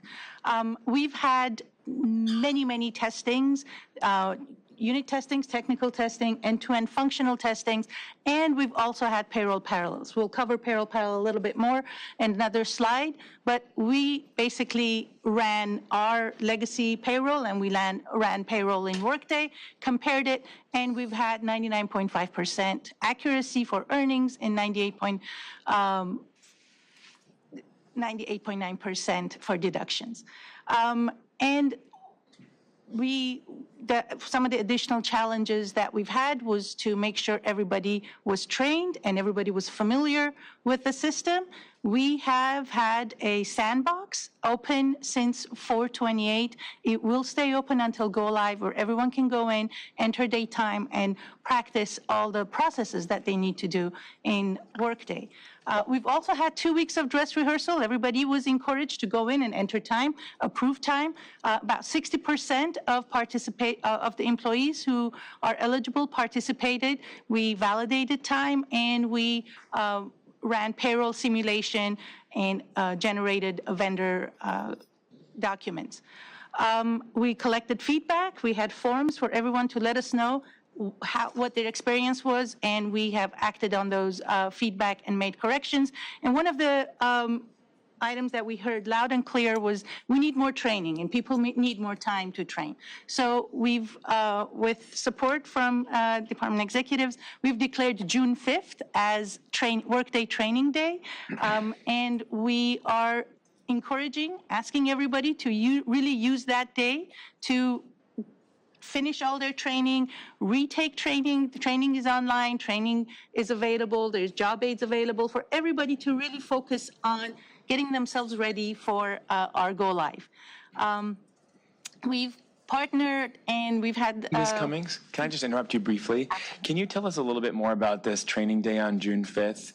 How we're getting the word out to employees, what will actually happen on that day physically and digitally. You know, when we say that we want employees to train, like what kind of training, how much time? Are they spending their whole day on the 5th doing this? You know, can you just give us a little more color as to what this big sort of readiness push day looks like? Absolutely. Thank you for asking. So we are encouraging everyone to go to Cornerstone. We have Welcome to Workday for employees who enter their own time, Welcome to Workday for employees who their timekeeper enter their time, and Workday for managers available on Cornerstone. They can go in and take those trainings. We have all of our job aids, which is our documentation on how to do things on Cornerstone. In addition to that, we're going to be in person here at JFB at the atrium. We're going to have practice lab set up for people to come down and ask questions. And we're going to also be at Van Nuys at the same time. Because of resourcing, we can't be in all of the sites, but we have a full day of virtual sessions, practice planned for everyone who can dial in, listen in, ask questions, and we have office hours for people to call in and just say, if they're not on site, to call in and say, hey, I'm trying to do this one thing, I'm having an issue, can you help me? So we're trying to make sure that everyone will have access to any kind of questions they have and to be able to go in and practice. The practice lab is open, and people have access to go in and practice all their processes. And do we feel like people's managers across the organization really understand how important it is that their employees have this time to actually do that training? And have we sort of been able to direct managers to make that time available to the folks that work for them? We're starting to get that message across, and we have support from our executive. We'll send a bulletin and make sure everybody knows. We'll also speak to it on the executive leadership team. They'll speak to their directors and make sure that's sent to the whole organization, and we'll reiterate it to another bulletin on that day. The goal is that if you're not doing any emergency work, this is all you're going to be doing on June 5th, nothing else. And for those who don't report to work on June 5th because they're not scheduled to or because they're sick, how do they make up this time? So we'll have, like I said, cornerstones available 24/7, and we'll record the sessions so they can go back and listen to it. And really just, this is such a high priority that we are asking everybody to make time and the managers to allow time for everyone to be ready. We also currently have office hours, and we plan to keep those office hours. So if somebody misses that day because they are in emergency appointment, or they are sick, or they have a personal commitment, still the office hours can help. Incredible, thank you. Thank you. And, to that, we really, my next point was that we've partnered with our labor partners, and we've heard them loud and clear that we need more training. So this is really a response to make sure everybody has a chance to be ready for go live. Like I said, we've met with our labor partners monthly and weekly, and they've supported us with our change champions and testers and approving them. And we've really also presented the duty changes that will be resulted as a workday. How often will we be meeting with labor partners until, through, and after the go-live date? Like, how closely are we working together? So we have our monthly cadence. We also have weekly cadence today, just to make sure that we have the dues and the deductions all correct.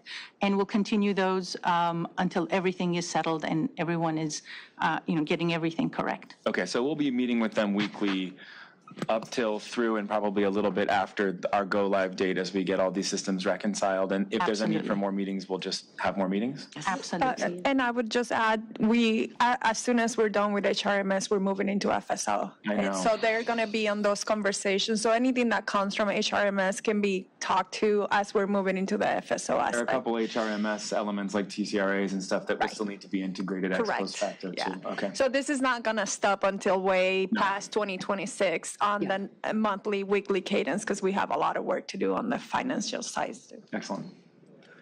And we'll talk a little bit more about change management and training, but we've really, just like I said, we've had ongoing training. Over 220 training sessions have already been held.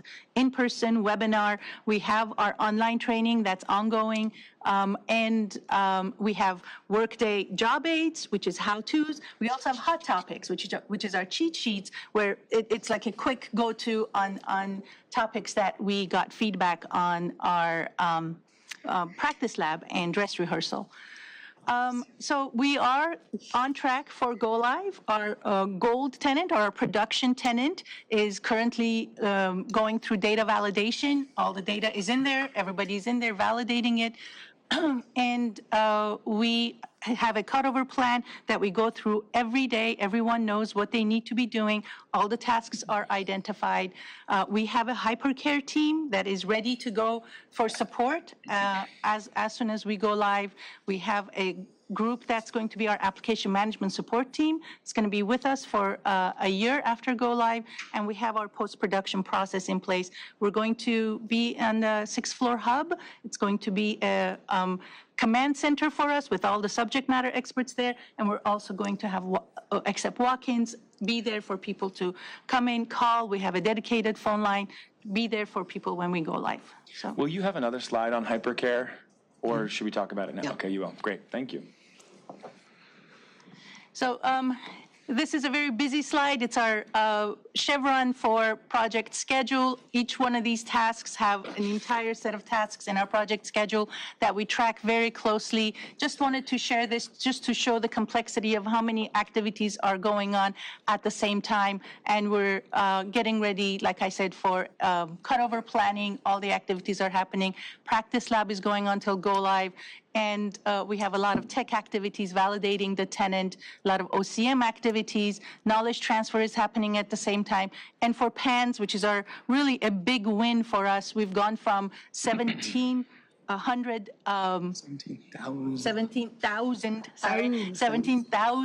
PANs to 1,500. So a major win for us on the PANS front, and just really shout out to everybody who's working really hard on all of these items. For those that aren't familiar, can you explain what a PAN is and why it's so important for us to get the number down before we cut over to the new system, and what we're going to do for those 1,500 that we still have to eliminate? Sure. So PAN basically is the history of any given employee, and one of the challenges that you have when you're putting in an integrated system is the importance of the structure. And the org structure is, as you can imagine, that reflecting of the people. And the people in it, whether you've had an address change, whether you had a promotion, when you've had a leave, it all takes place on a personal action notice, PAN.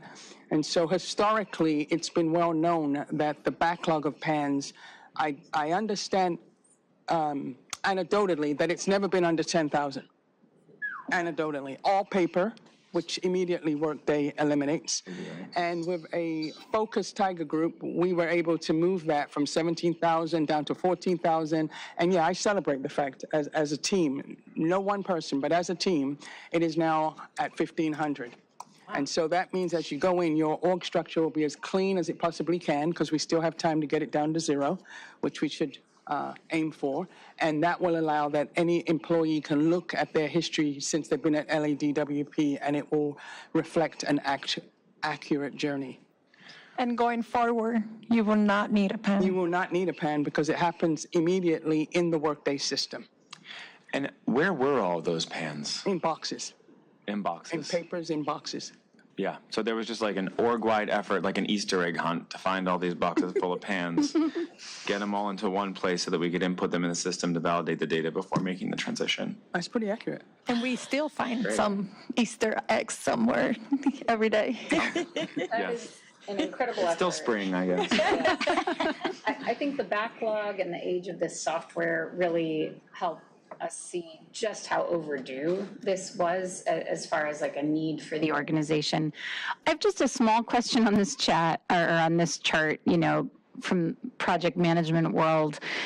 Yellow and red are usually not as good as green. Is there anything to be concerned about in the colors here? Like under catch-up transaction, I see a red area. Is that an area that's delayed? Anything we should be aware of? So it was delivered, but it was delivered late. Okay, so it's still complete. It's complete. It just shows that 2 it days was late. a little bit late. But our PM office is very strict, so. Okay, that's good. I like to see strict Yellow for project you. management and color coding. It makes me happy, so. No, it also gives a sense of reality touch. You know, we had difficulties along the road, but we overcame those because the red is gone. Now it's green, so. Yeah, that is It'll be good to see. suspicious to come to show up with a chevron that is all green only, right?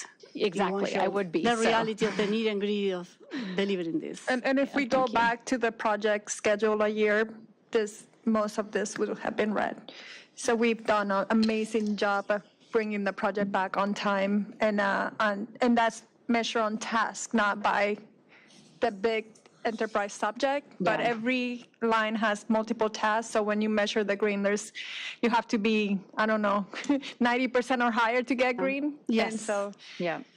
And then on the financial side of this project, there has to be just enormous savings from reducing the processing of all of that paperwork and everything. Are we kind of tracking that? Will we be able to, once this is implemented, kind of report back on the process improvements and savings and everything? We will be able to do that when we launch. Right now, we are still finalizing the last minute items of the go live, so we can create key performance indicators and track the level of savings. Anything that related to human error, mistakes, because we are doing everything in paper, and then we do it in paper, somebody types in a system, and then somebody else has to retype it in another system, et cetera, et cetera. Issues with issuing paychecks with wrong data because of that matter, and also the time and efficiencies created by saving our employees' time in repeating the same task several times.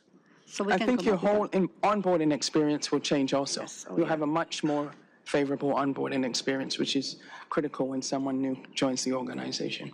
Excellent. And we'll be doing lots of hiring to meet our goals, as we were talking about earlier. So this could not come at a better time. Thank you.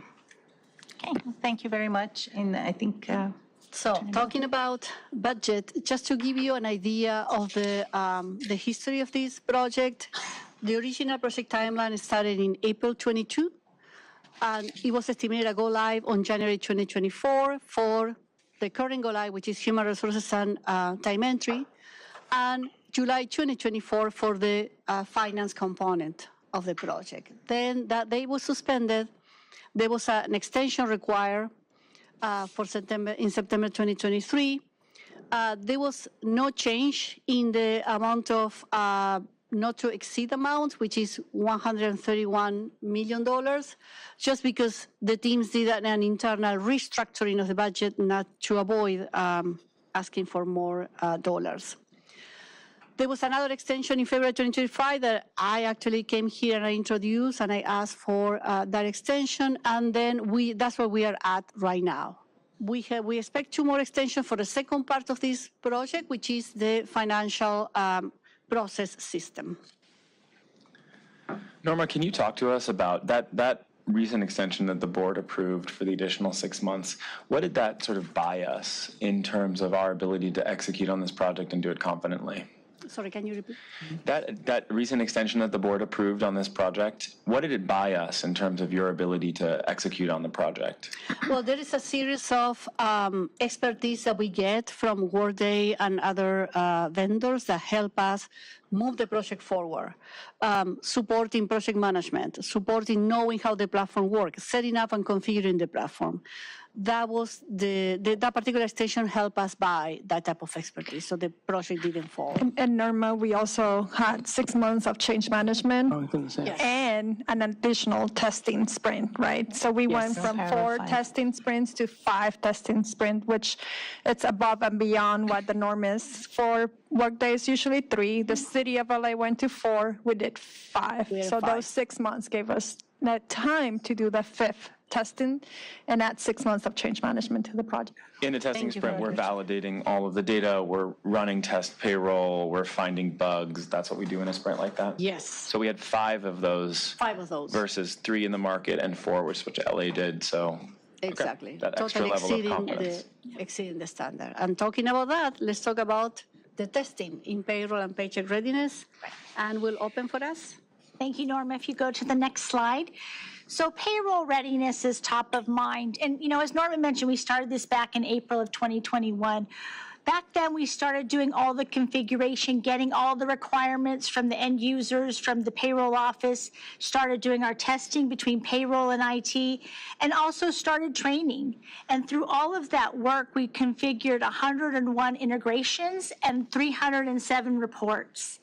And all of this testing has been completed over the last 2+ years. There's particular modules in Workday, so 48 weeks of module testing, 68 weeks of end-to-end testing, and then 38 weeks of parallel EIS to Workday. EIS was that payroll system that we lost support in 2022 for. So there's been a lot of testing going on. But if we go to the next slide, this is where the payroll parallel testing actually gave us the most comfort. So parallel testing is where we took the data from our current system and we ingested it into Workday, and we ran the calculations in both systems. And our results were 99.5% accuracy. And we didn't just look at the net, we looked at the gross earnings to say that's 99.4, the deductions 98.9, and the total taxes was 99.3. And part of the reason we had these changes was because those pans were not in the system. So HRMS data feeds into also Workday, and we want to make sure that we understand why we have these differences. And our payroll team went line by line to look at why employees had problems with deductions, with taxes, with earnings. And through the payroll parallel cycles, we were able to get that comfort. So as you can see at the bottom, DWP, we completed a 5th one, and we did it using all the integrations that were built to know what the system's going to generate when we're done. And, we're higher than industry standard at 97%. I think it's important to note that while we might be higher than industry standard, every paycheck in someone's hand that isn't 100% correct is going to feel 100% wrong. So I appreciate all the effort that we're going to beat that industry standard, and some of these numbers are really encouraging. I think I'd love to hear more about why the deductions match is different in terms of its fidelity than the other two, but just kind of putting that out there that I really appreciate that extra effort, because I think that when it comes to like the actual checks getting cut to the actual employees, That's where this thing lives or dies. Right. And payroll does an outstanding job at making sure everybody's check is accurate. They're managing this from the beginning, looking at, does people have 80 hours of time reported? Are they at the right DDR step within their pay? Should there be an add-on? So they're managing this. Once payroll closes, we're running variance reports, sending them out to divisions to say, here's where you could have a discrepancy, or here's where we see a discrepancy that you need to fix. And we have a closing process that's very, complicated, but also very inclusive, because there's a lot of people on those emails looking at what is challenging to us. And one of the beauties of Workday is right now we have that mainframe system that once you press the button, you're done. You've closed payroll, you've run your checks. We can press the button and get a preview to say what looks right. And so when we run that preview, we can say, doesn't look right, let's go hunt down 3 more people. We'll try to get that in. We'll run another preview. So we have opportunities for improvement. But I'd like to turn it over to Andrew Verzi, because he can talk more about the payroll parallel differences that we saw, because he's the assistant CFO and controller. Thank you, Anna. I appreciate it. Commissioners, thank you for allowing me to present today. Vice President McGraw, you brought up a great point, like, hey, what are those specific examples of where we noticed some differences when we ran the parallel cycle?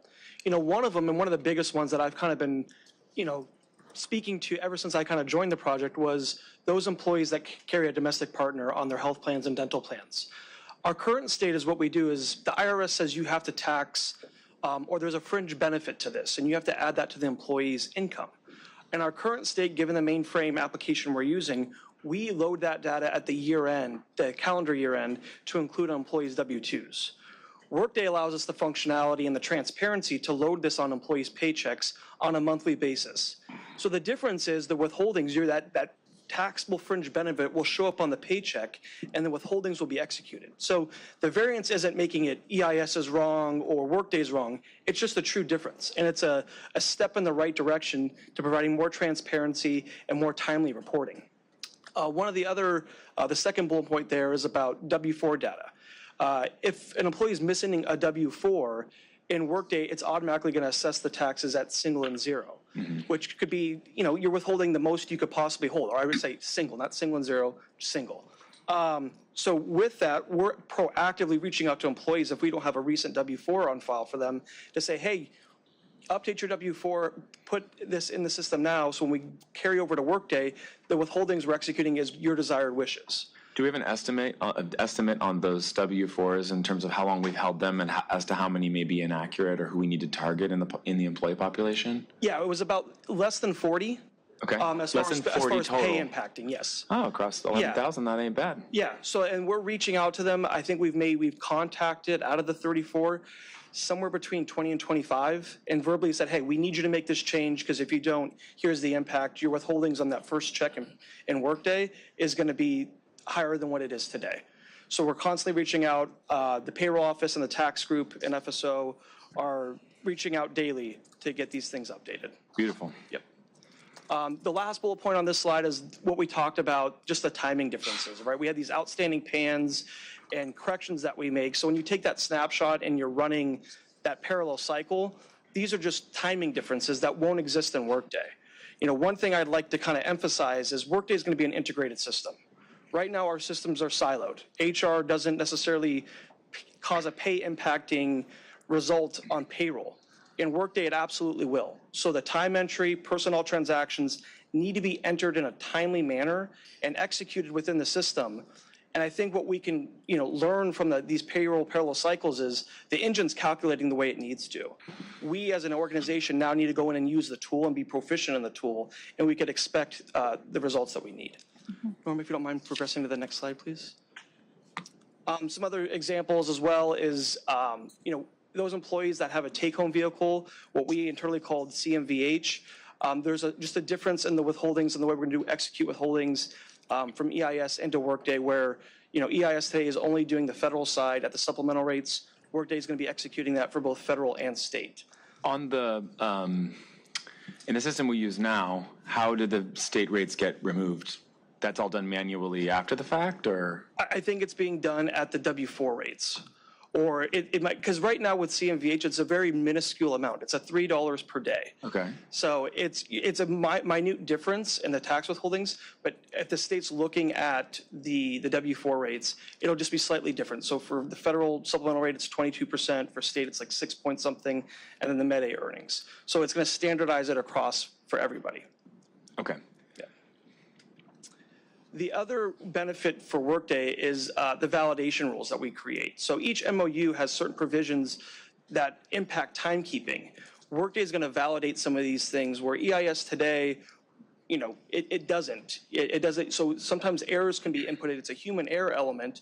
Workday is going to stop this on the front end and say, hey, no, based upon your MOU provisions, you can't enter time this way. So it's going to reduce the errors or the corrections we're going to need once payroll is closed. So that's really supportive of our timekeepers who have to just manage a tremendous amount of information in their heads. Correct. Okay. Correct. You know, and we do have certain validation rules in EIS today, but this will be, you know, far more superior and robust compared to what we have today. Okay. The last thing we do, last bullet point on this slide is regarding work schedules. Right now in Workday, everyone's work schedules are going to be predefined and preloaded in there. So this helps supports the bullet point right above it, where if you're supposed to be off that day and you work overtime, Workday is going to recognize that. So having these pre-schedules already predefined and built in there will help provide more accuracy and validation within the system as well. Next slide, please. And these are just some other considerations of what's going on with the payroll side of things as a whole in terms of Workday. Cost of living increases. These are things that, you know, we all look forward to because they're raises in pay. We have working and testing a solution within Workday, and I can actually update it. It's been 5 testing sprints. You're going to see something on the called Mass Change Process 3.1. This is for all data that exists in Workday. So once we go live in Workday, we'll be able to execute a cost of living increase and also be able to execute retroactive payments for the masses for all data that's contained within Workday. Progressing down to the next item, number 2, is where are we at with data that predates Workday? So mass changes that need to take place to employees' history. This is something that we're actively developing in partnership with Workday, and we're going to be testing after on a post-go-live basis. So we're hoping to have this functionality available hopefully before the end of the year. It should be hopefully by the fall time, but you know, this is functionality that we really worked in partnership with Workday to develop, because the department does do a lot of retroactive adjustments and payment adjustments. So this is something that we expressed to Workday, something functionality that we needed. So this is something that my team and Team Workday were working on in collaboration and testing. We mentioned briefly TRCAs. There's active meetings going on. We have almost an all-day workshop tomorrow to make sure that we understand the importance of maintaining employee history and making those corrections once the payroll has closed. So those are still ongoing conversations, and so we'll be having a solution ready for go live on June 16th. And the last bullet point I'll mention briefly is the soup orgs. The department currently doesn't have a system that maintains our org structure, right? A lot of these things are done manually through Microsoft Visio or PowerPoint. Workday comes with the base functionality of creating soup orgs. But the soup orgs are going to be vitally important into the success of the department because it drives all of the routing in Workday. So if you need to execute a personnel transaction, timekeeping entries, it's all predicated on that supervisory org. So making sure that data is accurate and correct is going to be vital for once we go live. And I could turn it over to Chris now that's going to present. Yep. So I'd like to introduce Chris. Chris Lamar is pretty much the lead of the HCM. As we go through this, Chris will give you a level of detail, but I think just as an opening, there's several comments that have been made about what the extra 6 months gave us.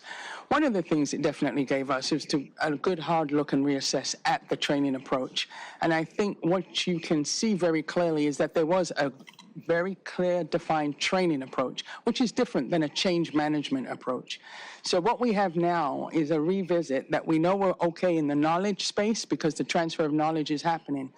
What we've been working on most recently is the movement of motivation and adoption to a new system. And that is a little bit more difficult and a little bit more cumbersome with humans, right, as you can imagine, because people are always comfortable with what they know. And so, Chris, That's spot on. I think the 6-month extension was huge for HR. I think at that 6-month stage, we had items that we still wanted to see configured. So seniority calculation we now have and works correctly. Knowledge transfer. So my team and other teams took a hard look at security roles in Workday. So security roles in Workday dictate what you can see and what you can do. And then after we took that look, we then used that to base our training. So we'll see in the slides, in the next few slides, how we approach training and really two separate key stakeholder groups. So the first is, of course, every employee is going to be in Workday. So we want to make sure that every employee understands how to enter their time or how their time is entered for them. But then the second key group, we wanted to make sure that, on day one, our admin population, which is about 1,100 employees here at DWP, understands what they have to do in Workday in order for us to realize some of the benefits that we've highlighted so far.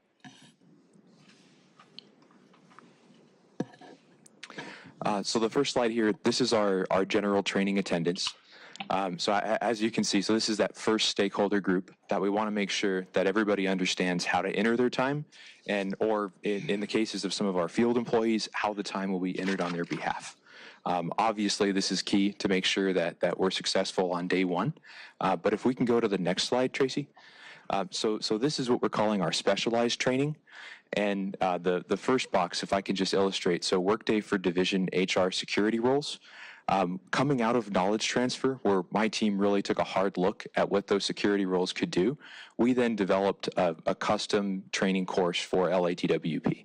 And we identified about 800 people with collaboration with the divisions who would have one of these 4 HR security roles. So essentially, these are the power users from the division who are going to be doing the job that they do today in Workday with a different tool.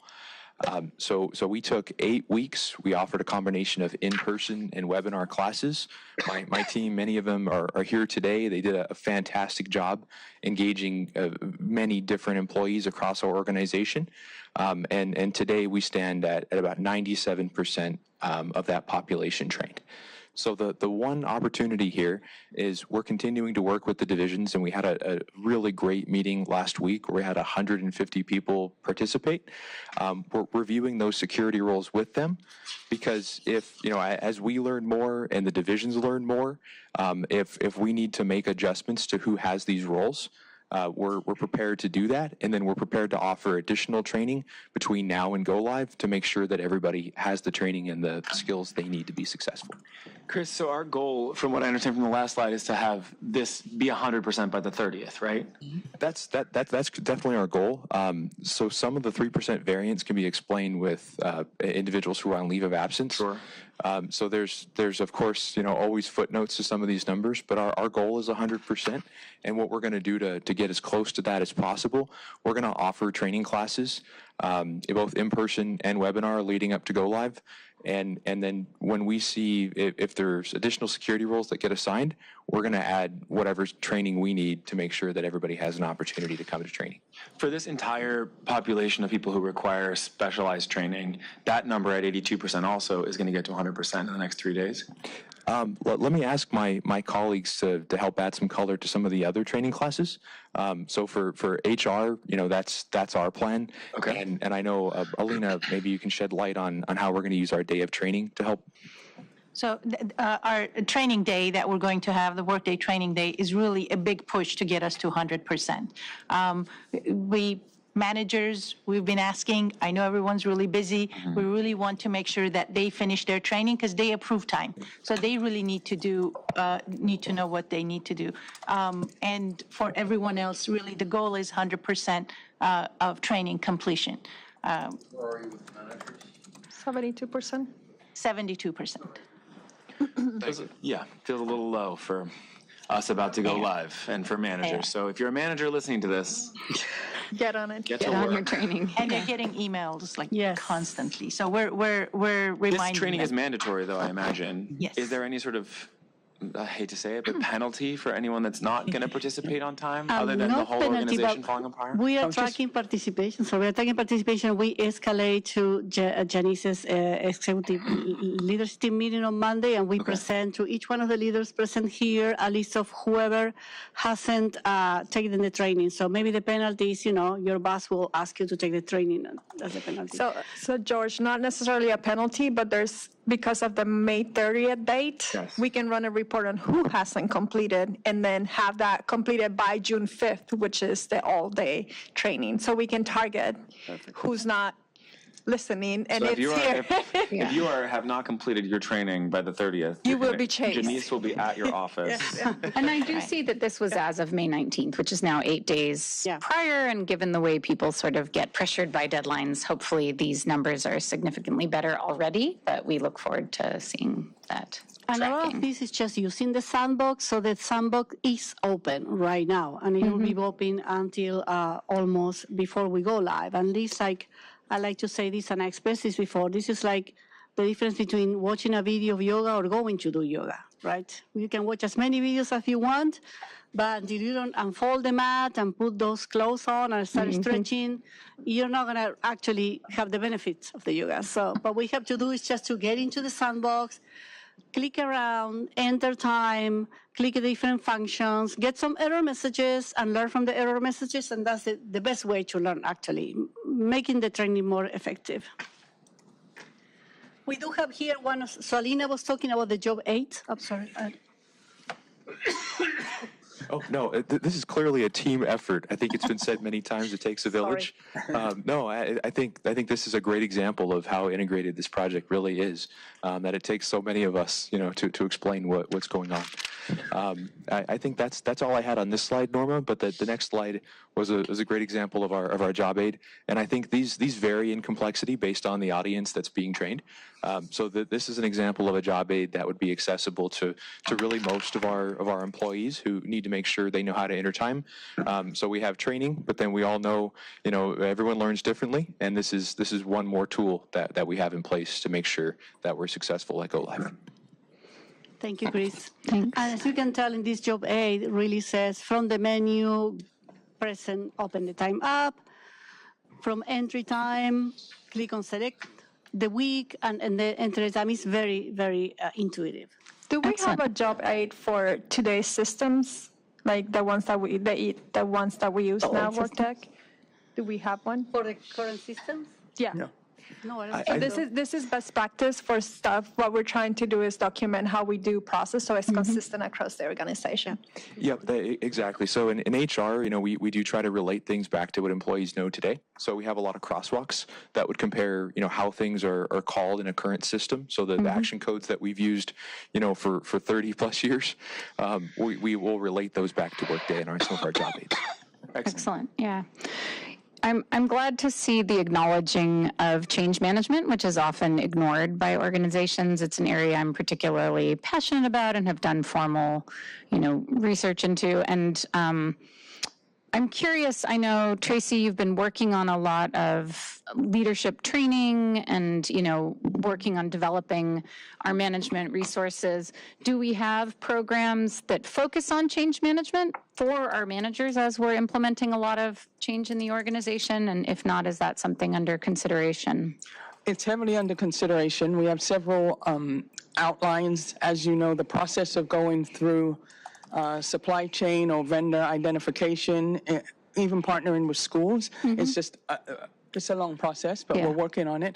But when we think of leaders for this organization, most definitely there's a whole module designed just for change management. So it came up earlier, Councilman KATZ. So when you look at how we bring that skill set in, what we have to do is make the tough decision as to whether we're going to organically grow people from skills that I potentially can transfer, or do you bring contract and consultants in that then transfer that knowledge, the timeline is the difference of what we're talking about, knowing that we have, 4,000 people to hire, right? And those skills that align to that. So those are kind of the internal decisions that we make, but most definitely any curriculum going forward for a leader absolutely has a change management. I'm glad to hear that. We have a lot of outdated systems and processes that I know our team is working hard to update, and ensuring that the people are ready culturally and not just with the technical skills is so key. I also just want to say I've been on the back end of these types of transformations. We had a big mobile Maximo, transformation at our last organization where field, employees were learning to do things on the phone instead of paper, and various other processes like this. I know what an enormous undertaking it is, and that what we're seeing here today is just a tiny fraction of the teamwork and stakeholder engagement and meetings and employees and consultants working together. So just want to acknowledge that. I know it's been a long road to get here, and this is really one of the toughest things to do in an organization, is really update a huge process like this. I think it's absolutely essential for us to move forward, to really have, we should not have, systems that could get pins of recognition for 35 years of service. So I'm really, really glad to see this effort taking place, and appreciate the presentation. Thank you. Thank you. Thank you. Technical readiness. We do have a very strong plan, mitigation plan after go live.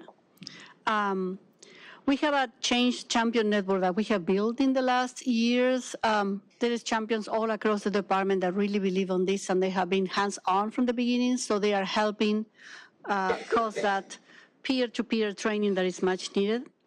We have hypercare, precisely 20 weeks of project team and workday support after go live, and this is, Andrew's going to talk in a minute about this, is going above and beyond in customer care to make sure that absolutely everybody in the department feels comfortable with the system, all the concerns are being addressed and errors are being fixed, if any. We have additional hands-on support until April 2026, and we have 24/7 support as well. There is a dedicated phone line, 213-367-5377, or station 75377 if you're in the office. And we also have a ticketing system that will handle all the tickets and walk-ins in this building in the 6th floor, the first 6 weeks of post-go live. We also have, we're going to keep testing. So after we go live, we're going to keep testing effectively to make sure that everything is fine. So as you can see here, and we have a little calendar in a few slides ahead, the payroll ending with the current system will be processed on 6/15. That will be the last time that all our times are being processed with the current system architecture. After that, in 6/16, we'll all start entering our time in Workday. The first paycheck will be issued to employees on July 8th, and that will be the very first paycheck that is issued by Workday. And this has to do with the change in the fiscal year. We will talk about this in a few slides. The payroll office will run calculations on a daily basis as soon as the system is live in order to compare with historical data and make sure that everything is in good shape. And now I'm going to pass it on to Andrew Hurt from the IT team. Andrew? Sure. Introduce yourself, please. Commissioner McGraw, you had indicated earlier you had some questions about hypercare. Were there some questions that I could answer for you at this point? I would just love you to characterize for everyone what hypercare is going to feel like and what it's going to look like, and let us know sort of what resources will be available to people. Why are we calling it hypercare? Tell us a little bit more about the sort of process of hypercare. Sure. And just want to say good afternoon. In my mind, I was thinking it's good morning, but here it is. It's 12:30. It's a good afternoon. My name is Andrew Hurd. I'm an Assistant Director of Information Systems. I report to Norma. I have the application portfolio team of IT under me, so I'm happy to answer that question. So part of the services that Workday offers to their customers is a service known as hypercare. They've been entrenched with you through the time that you've spent together to get to the point of the go live. They're not ready to just cut the apron strings the moment you go live. They're here as our partner, and that's what hypercare is about. So we'll have on-site folks that are with us. They'll have access to their back office folks as well, people with particular areas of subject matter expertise that they can even call on to really drill into any issues that we encounter to get quick answers. and really come alongside us to make sure that the go live is successful. And that is a service that Workday offers. It lasts for 20 weeks, and they will be here with us, helping us to learn the lessons that we need to learn, make sure that we're developing the skills, knowledge, and abilities so that we can operate and maintain the system as much as possible moving forward. So that is hypercare. We've actually gone one step beyond that. We've actually brought in some additional services known as AMS, or Application Management Services. Actually, the S is services, not system. And it's an additional level of consultant resources who are going to be with us for an entire year to make sure that even after that hypercare ends, that and we may not be able to fully stand on our own after that 20 weeks of hypercare is done, that AMS service, which will last a year, will ensure that we are going to be in a position to the extent possible to stand on our own. So it's kind of a multi-layered in terms of that hypercare and AMS. Okay, so in terms of this next slide, this is a post-production support hypercare model. We've got 4 different tiers of support that folks can kind of work through. We're certainly hoping that most people find the answers that they need in our first tier, which is tier 0. This is our self-service tier, where we have job aids.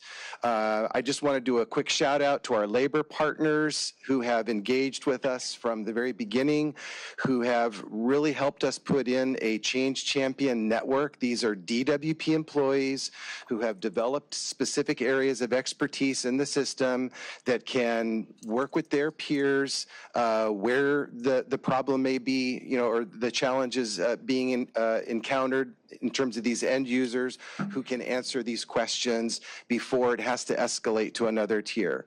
But if they do need to escalate it to another tier, they will put a ticket into ServiceNow, and that will then flow into that tier 1.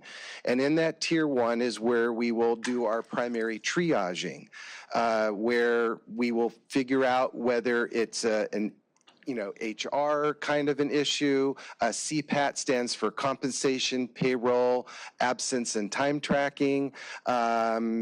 Benefits, project management office. We will be able to triage it and figure out what subject matter expert we would need to engage. There's a likelihood that at that tier 1 level that the question can be answered, that there's also the phone support that you had heard about earlier. That phone number, by the way, actually is 75 ERP. So people only have to remember 2 numbers, 75 and then ERP. So that number was picked on purpose. So just want to do a quick shout out on that. It also mentioned that in the Work Hub, if you're at JFB or Figueroa Plaza or PSE and you want to walk over to JFB, you can come into the Work Hub during work hours, and you can get actual support from folks who will be in the Work Hub, which will be DWP people, it'll be consultants as well, will be available. And then as the problem complexity increases, it will find its way into additional tiers where further subject matter experts can take a closer look at the issue, provide temporary workarounds while more analysis is being done. And then ultimately at the final tier, we're bringing in those Workday functional and integration business process experts to do the deep dive into what the resolution to the issue is. So these 4 different tiers of post-production support all kind of fall under this kind of hypercare model with the hypercare resources from Workday, but also the application management services folks that I mentioned as well. Beautiful. Thank you. Thank you, Andrew. We also have risks related to delaying the go live. There were several reasons why the current go-live date was selected. Was a strategic selection related to fiscal budget and process cycles that the department has.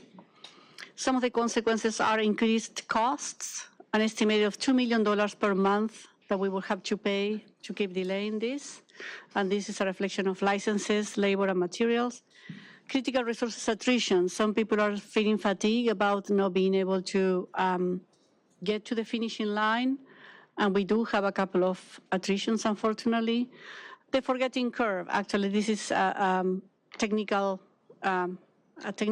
phenomena in psychology. If we don't apply the knowledge that we learn soon enough, we forget about the knowledge. So we run the risk of having to retrain people if we don't start allowing our employees to use these skills as soon as possible. The impact on the FIN project will be delayed even further. It's supposed to start after go live. It should be delayed even further. We have to maintain duplicated work. Some codes and calculations have been entered in, such as for fringe benefits, are being performed in both systems. And the impact in the fiscal year calculations. Again, the current date was selected in alignment with the fiscal year end and the beginning of the new fiscal year. It will be an impact on retiring employees. Going live in pay period of the first of the month will impact the retirement office assisting new retirees. And new data collection will have to be performed and we will have to revalidate again. As time goes by, there is more transactions and we need to refresh the data. Any other points the rest of the sponsors would like to clarify? Yeah. When Norma said related to the fiscal year, we have quarterly 941s we have to file. So by doing it this one, we get the second quarter done in our old system, and then but we can do the third quarter workday. So June 30th is our fiscal year end. We'll have to accrue some hours to just show our full cost, but from a payroll perspective, it makes sense. Copy. Just to make it a little bit more real, so here we have the calendars. With all the dates I was talking about. So June 15 is the last day in which time will be processed and payroll will be processed in the current legacy technology. June 16, we go live. Everybody start entering their time. If we have employees who have some type of new action, instead of filling in a paper form, a PAN, they will go to the system and reflect that. The 24 will be, June 24 will be the day in which everybody will get their last payroll from the current legacy system. And then we'll retire and give them the PIN. And in July, we start on July 1st, the new fiscal year. And the following Tuesday, July 8th, is the first paycheck will be issued by Workday. Finally, we want to share some lessons learned because we know we have learned and we have heard loudly about some of the issues with the deployment of in the city of LA. So Alina will help us with this, please. Thank you. And we have been working closely with City of LA. We're fortunate enough that we have one of the City of LA project managers assisting us as well. So one of the issues was the uniform allowance bonuses. Certain bonuses or allowances were not allocated to staff when City went live. And staff that were hired after data snapshots were taken did not receive special bonuses. The resolution was that staff with missing bonuses were identified, and they worked very closely with them to make sure that the bonuses were funded. That's a lesson learned for us. We're going to make sure that division units review all update compensation codes for eligible staff and make sure that whoever may have onboarded after data snapshots that they're in the system before go live. The other area that city had some issues with was with fire department. Their retro, when they did the MOU payments, the retro adjustments were applied to base salaries and did not consider the eligible overtime. The city worked very closely with fire department to make sure that all the funding and payments were done in a timely manner. Our lessons learned here is to make sure that the retro payments include all applicable compensations and train staff to utilize error reports, make sure that we're going through all the reports and all the compensation is correct. And finally, we want to close with an example from another example from the public sector. The city of Baltimore, they, as I mentioned in the opening, they decided to finally jump into these advanced technologies or current technologies after they had a ransomware attack. And they realized that they couldn't keep with those legacy systems that were extremely vulnerable. Now they managed to reduce redundancy and cost, align standards, and eliminate silo data, thanks to having everything integrated in one system. We also have success stories from the city of Oklahoma. And did you talk directly to some of these other cities? I'm very glad that we've been learning from City of LA. It's nice that we're not the first mover on this. Did you have any conversations with other city leads on this or connect with the other cities? Or is this mainly through written testimonials and things? No, we do have conversations through the large public power consortium. We do have conversations. Nobody has tested as much as we have. That's something that everybody kind of is very impressed with us testing for so long and getting this super high level of accuracy in the test result. That's pretty remarkable. And also the change management that we are doing with the training, opening the sandbox, also is extremely, extremely impressive in my conversations with our CIOs. The fact that people can go and just practice and we can run actually a simulation of a real process of running time and payroll is pretty impressive. Thank you. I have a number of questions for you all. The first, our labor partners and our employees, all those 400 tickets that came in, the additional meetings that you're having every week between now and go live and for a while thereafter, what have their main concerns been? How are we addressing them? Are any outstanding? And what's our plan to get them solved before we go live?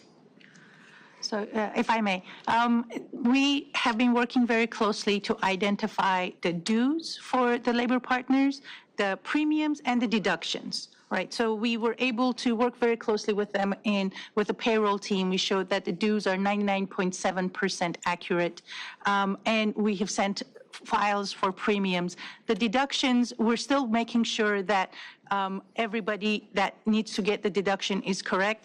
In payroll parallel, like you saw, we had 98.9% accuracy. Now we're going down to employee level, and we're working with them.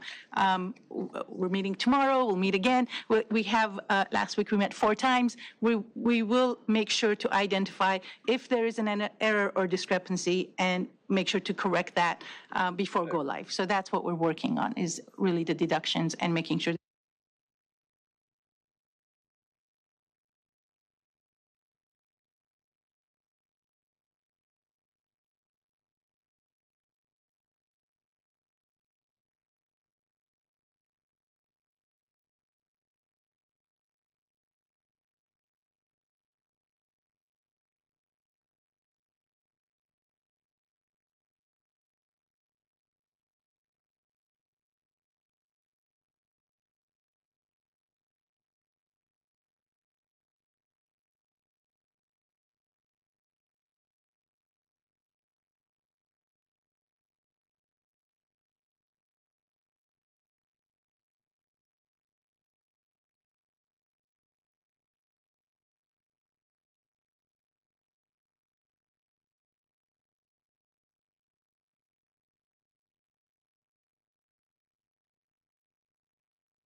To hear about the training as I'm, okay.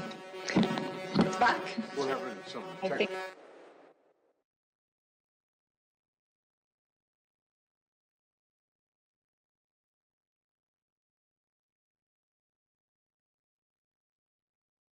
How important the leadership training piece is. I think especially in operations and technical engineering-based organizations, you know, sometimes there's a strong focus on the technical side and not always the same focus on complex human systems, which can really be a failure point for a lot of projects. And those trainings are not always integrated. We don't always in engineering school get trained on complex human systems the way you are on complex electrical systems or others. So I'm really glad to see this part with joint and all of the leadership within water and power also getting more attention in terms of making sure people are equipped to deal with complex human problems in the same way they are to deal with complex water and power systems. I'm going to suggest that, first, thank you very much. I appreciate it greatly. I also was very encouraged at the end, particularly when we talked about, ongoing training and, and making sure we have all those skills in-house. I'm really looking forward to not having to hire consultants in the future. And we should be training people who can train our other people going forward and do that all in-house. Until we have some technical glitches that we need to work out. I'm sorry? Resolved. You're back. Okay, so much for that idea. But well done. Okay. We're done unless you want to keep talking with more important critical information. I have one final question. Of course you do. Yeah. Listen, I think we're all taking this very seriously, myself especially, because, we don't have the best track record with integrating new enterprise-wide software systems. And we all know where the CCB, integration got us last time. And I think, there is some anxiety around the organization and even outside the organization that we'll only be able to overcome once we prove to everyone that we can do this successfully, which is why we've asked for this presentation, why we're asking such in-depth questions. And you were, very helpful to provide a slide with the risks of not going live on the scheduled date, including the costs, which, of course, would be bearable if needed. But to kind of put a pin or tie a ribbon on this thing, I just want to look to Janice and say, can you give us your professional and technical recommendation as CEO and chief engineer, having seen this project from the top? Is it ready to go live, or will it be ready to go live on the go live date? Is there any reason why we would need to hold? And, how are you feeling about everything? So let me just put it in this way. There is a go, no-go meeting coming up in June. That's when we have the ultimate decision-making to say we're ready or not. As we're trending today, I'm very comfortable with the project. One, because I've been committed to this project since day one. So I've been on meetings every month on this, and then we up the timing every 2 weeks. I get a weekly report. I ask the technical questions. This is my 5th ERP project that I've led, either as a business sponsor, as one of the team members, as a director running the actual business requirements, and now as an executive sponsor, I've done a couple of this. Like the team said, if you had asked me when I came in, there was no way we were going to go live. But how fast they move into green and looking at the data at a granular level, which I get reports on and I ask the questions, the team has answers. They have plans. They can pinpoint specifically areas where their concerns, and they have mitigated the concerns. I'm also tracking critical defects and defects correction. But most importantly is the hypercare that we have put in place. The ultimate goal that I gave the team is no one goes on pay, and the pay is accurate, right? And so in order to do that, we have to have hypercare in place, because there's going to be issues. There always is in ERP systems. The problem, or how do you win this, is how fast you mitigate those issues and how the impact is less for those that are affected. And to your point, if it's wrong for me, I don't care about anybody else. It's wrong for me, and it's a failure for me, for the program. And so my commitment to the employees is that you will get pay, and you will get pay accurately. There might be things that were wrong from the get-go. I mean, you have 70,000 pens. There's issues there to begin with. But the team has done an excellent job on change management and ensuring we have this level of accuracy, and that we have set up hypercare to the extreme, right? And so if nothing else, the team has learned a big amount of like improving and implementing systems like complex as ERPs, which is so critical for the future of the organization. So as a CEO and chief engineer today, I'm very comfortable where we are today. When we go to go live, then I'll make the final decision based on the recommendation of the business sponsors. Beautiful. Thank you, and thank you all. Thank you. Thank you. Thank you. Thank you so much. Appreciate it. Okay, we've got two pieces we've got to do. We're going to, before we go into executive session, we need the items, we took item 4, so the items 5 through 12. I think motion to approve items 1, 2, 3, and then 5, 6, 7, 8, 9, 10, 11, and 12. Seconded. Okay, moved and seconded. Without objection, all members present as aye votes. Aye, yeah. All we have left is closed session. We need minutes, introduction of motions for future consideration, and neighborhood council. Anything from the neighborhood councils? No community impact statements were provided. Okay, took care of that. Move to approve the minutes. I have a motion and a second on the minutes. All members present as aye votes. So the minutes are approved. And then there's a motion. Now, I'm sorry? It looks like there's a motion introduced. I don't know if we need to No. do anything with it or just note that it's introduced. Yeah. Then, all right, last thing. If, Jennifer, you'd read the magic words that take us into closed session, we will do that, please. Yes. Closed session, the board shall recess into closed session for a conference with legal counsel regarding the below items, all under the conference with legal counsel existing litigation exception of the California Government Code Brown Act. City of Los Angeles versus California Air Resources Board. People of the State of California versus City of Los Angeles. City of Los Angeles versus Great Basin Unified Air Pollution Control District. City of Los Angeles versus California Air Resources Board. The board shall publicly report any action taken in closed session and the vote or abstention of every member present thereon in accordance with section 54957.1 of the California Government Code. Thank you. We will now recess into closed session. We'll report back out the results of that afterwards. But thank you all for being here and your patience. Thank you.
privilégio de conviver com quem jogou no Brasil e no mundo.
It is Tuesday, May 27th, 2025. The time is 1:47 p.m. We are reconvening open session of the Board of Water and Power Commissioners meeting.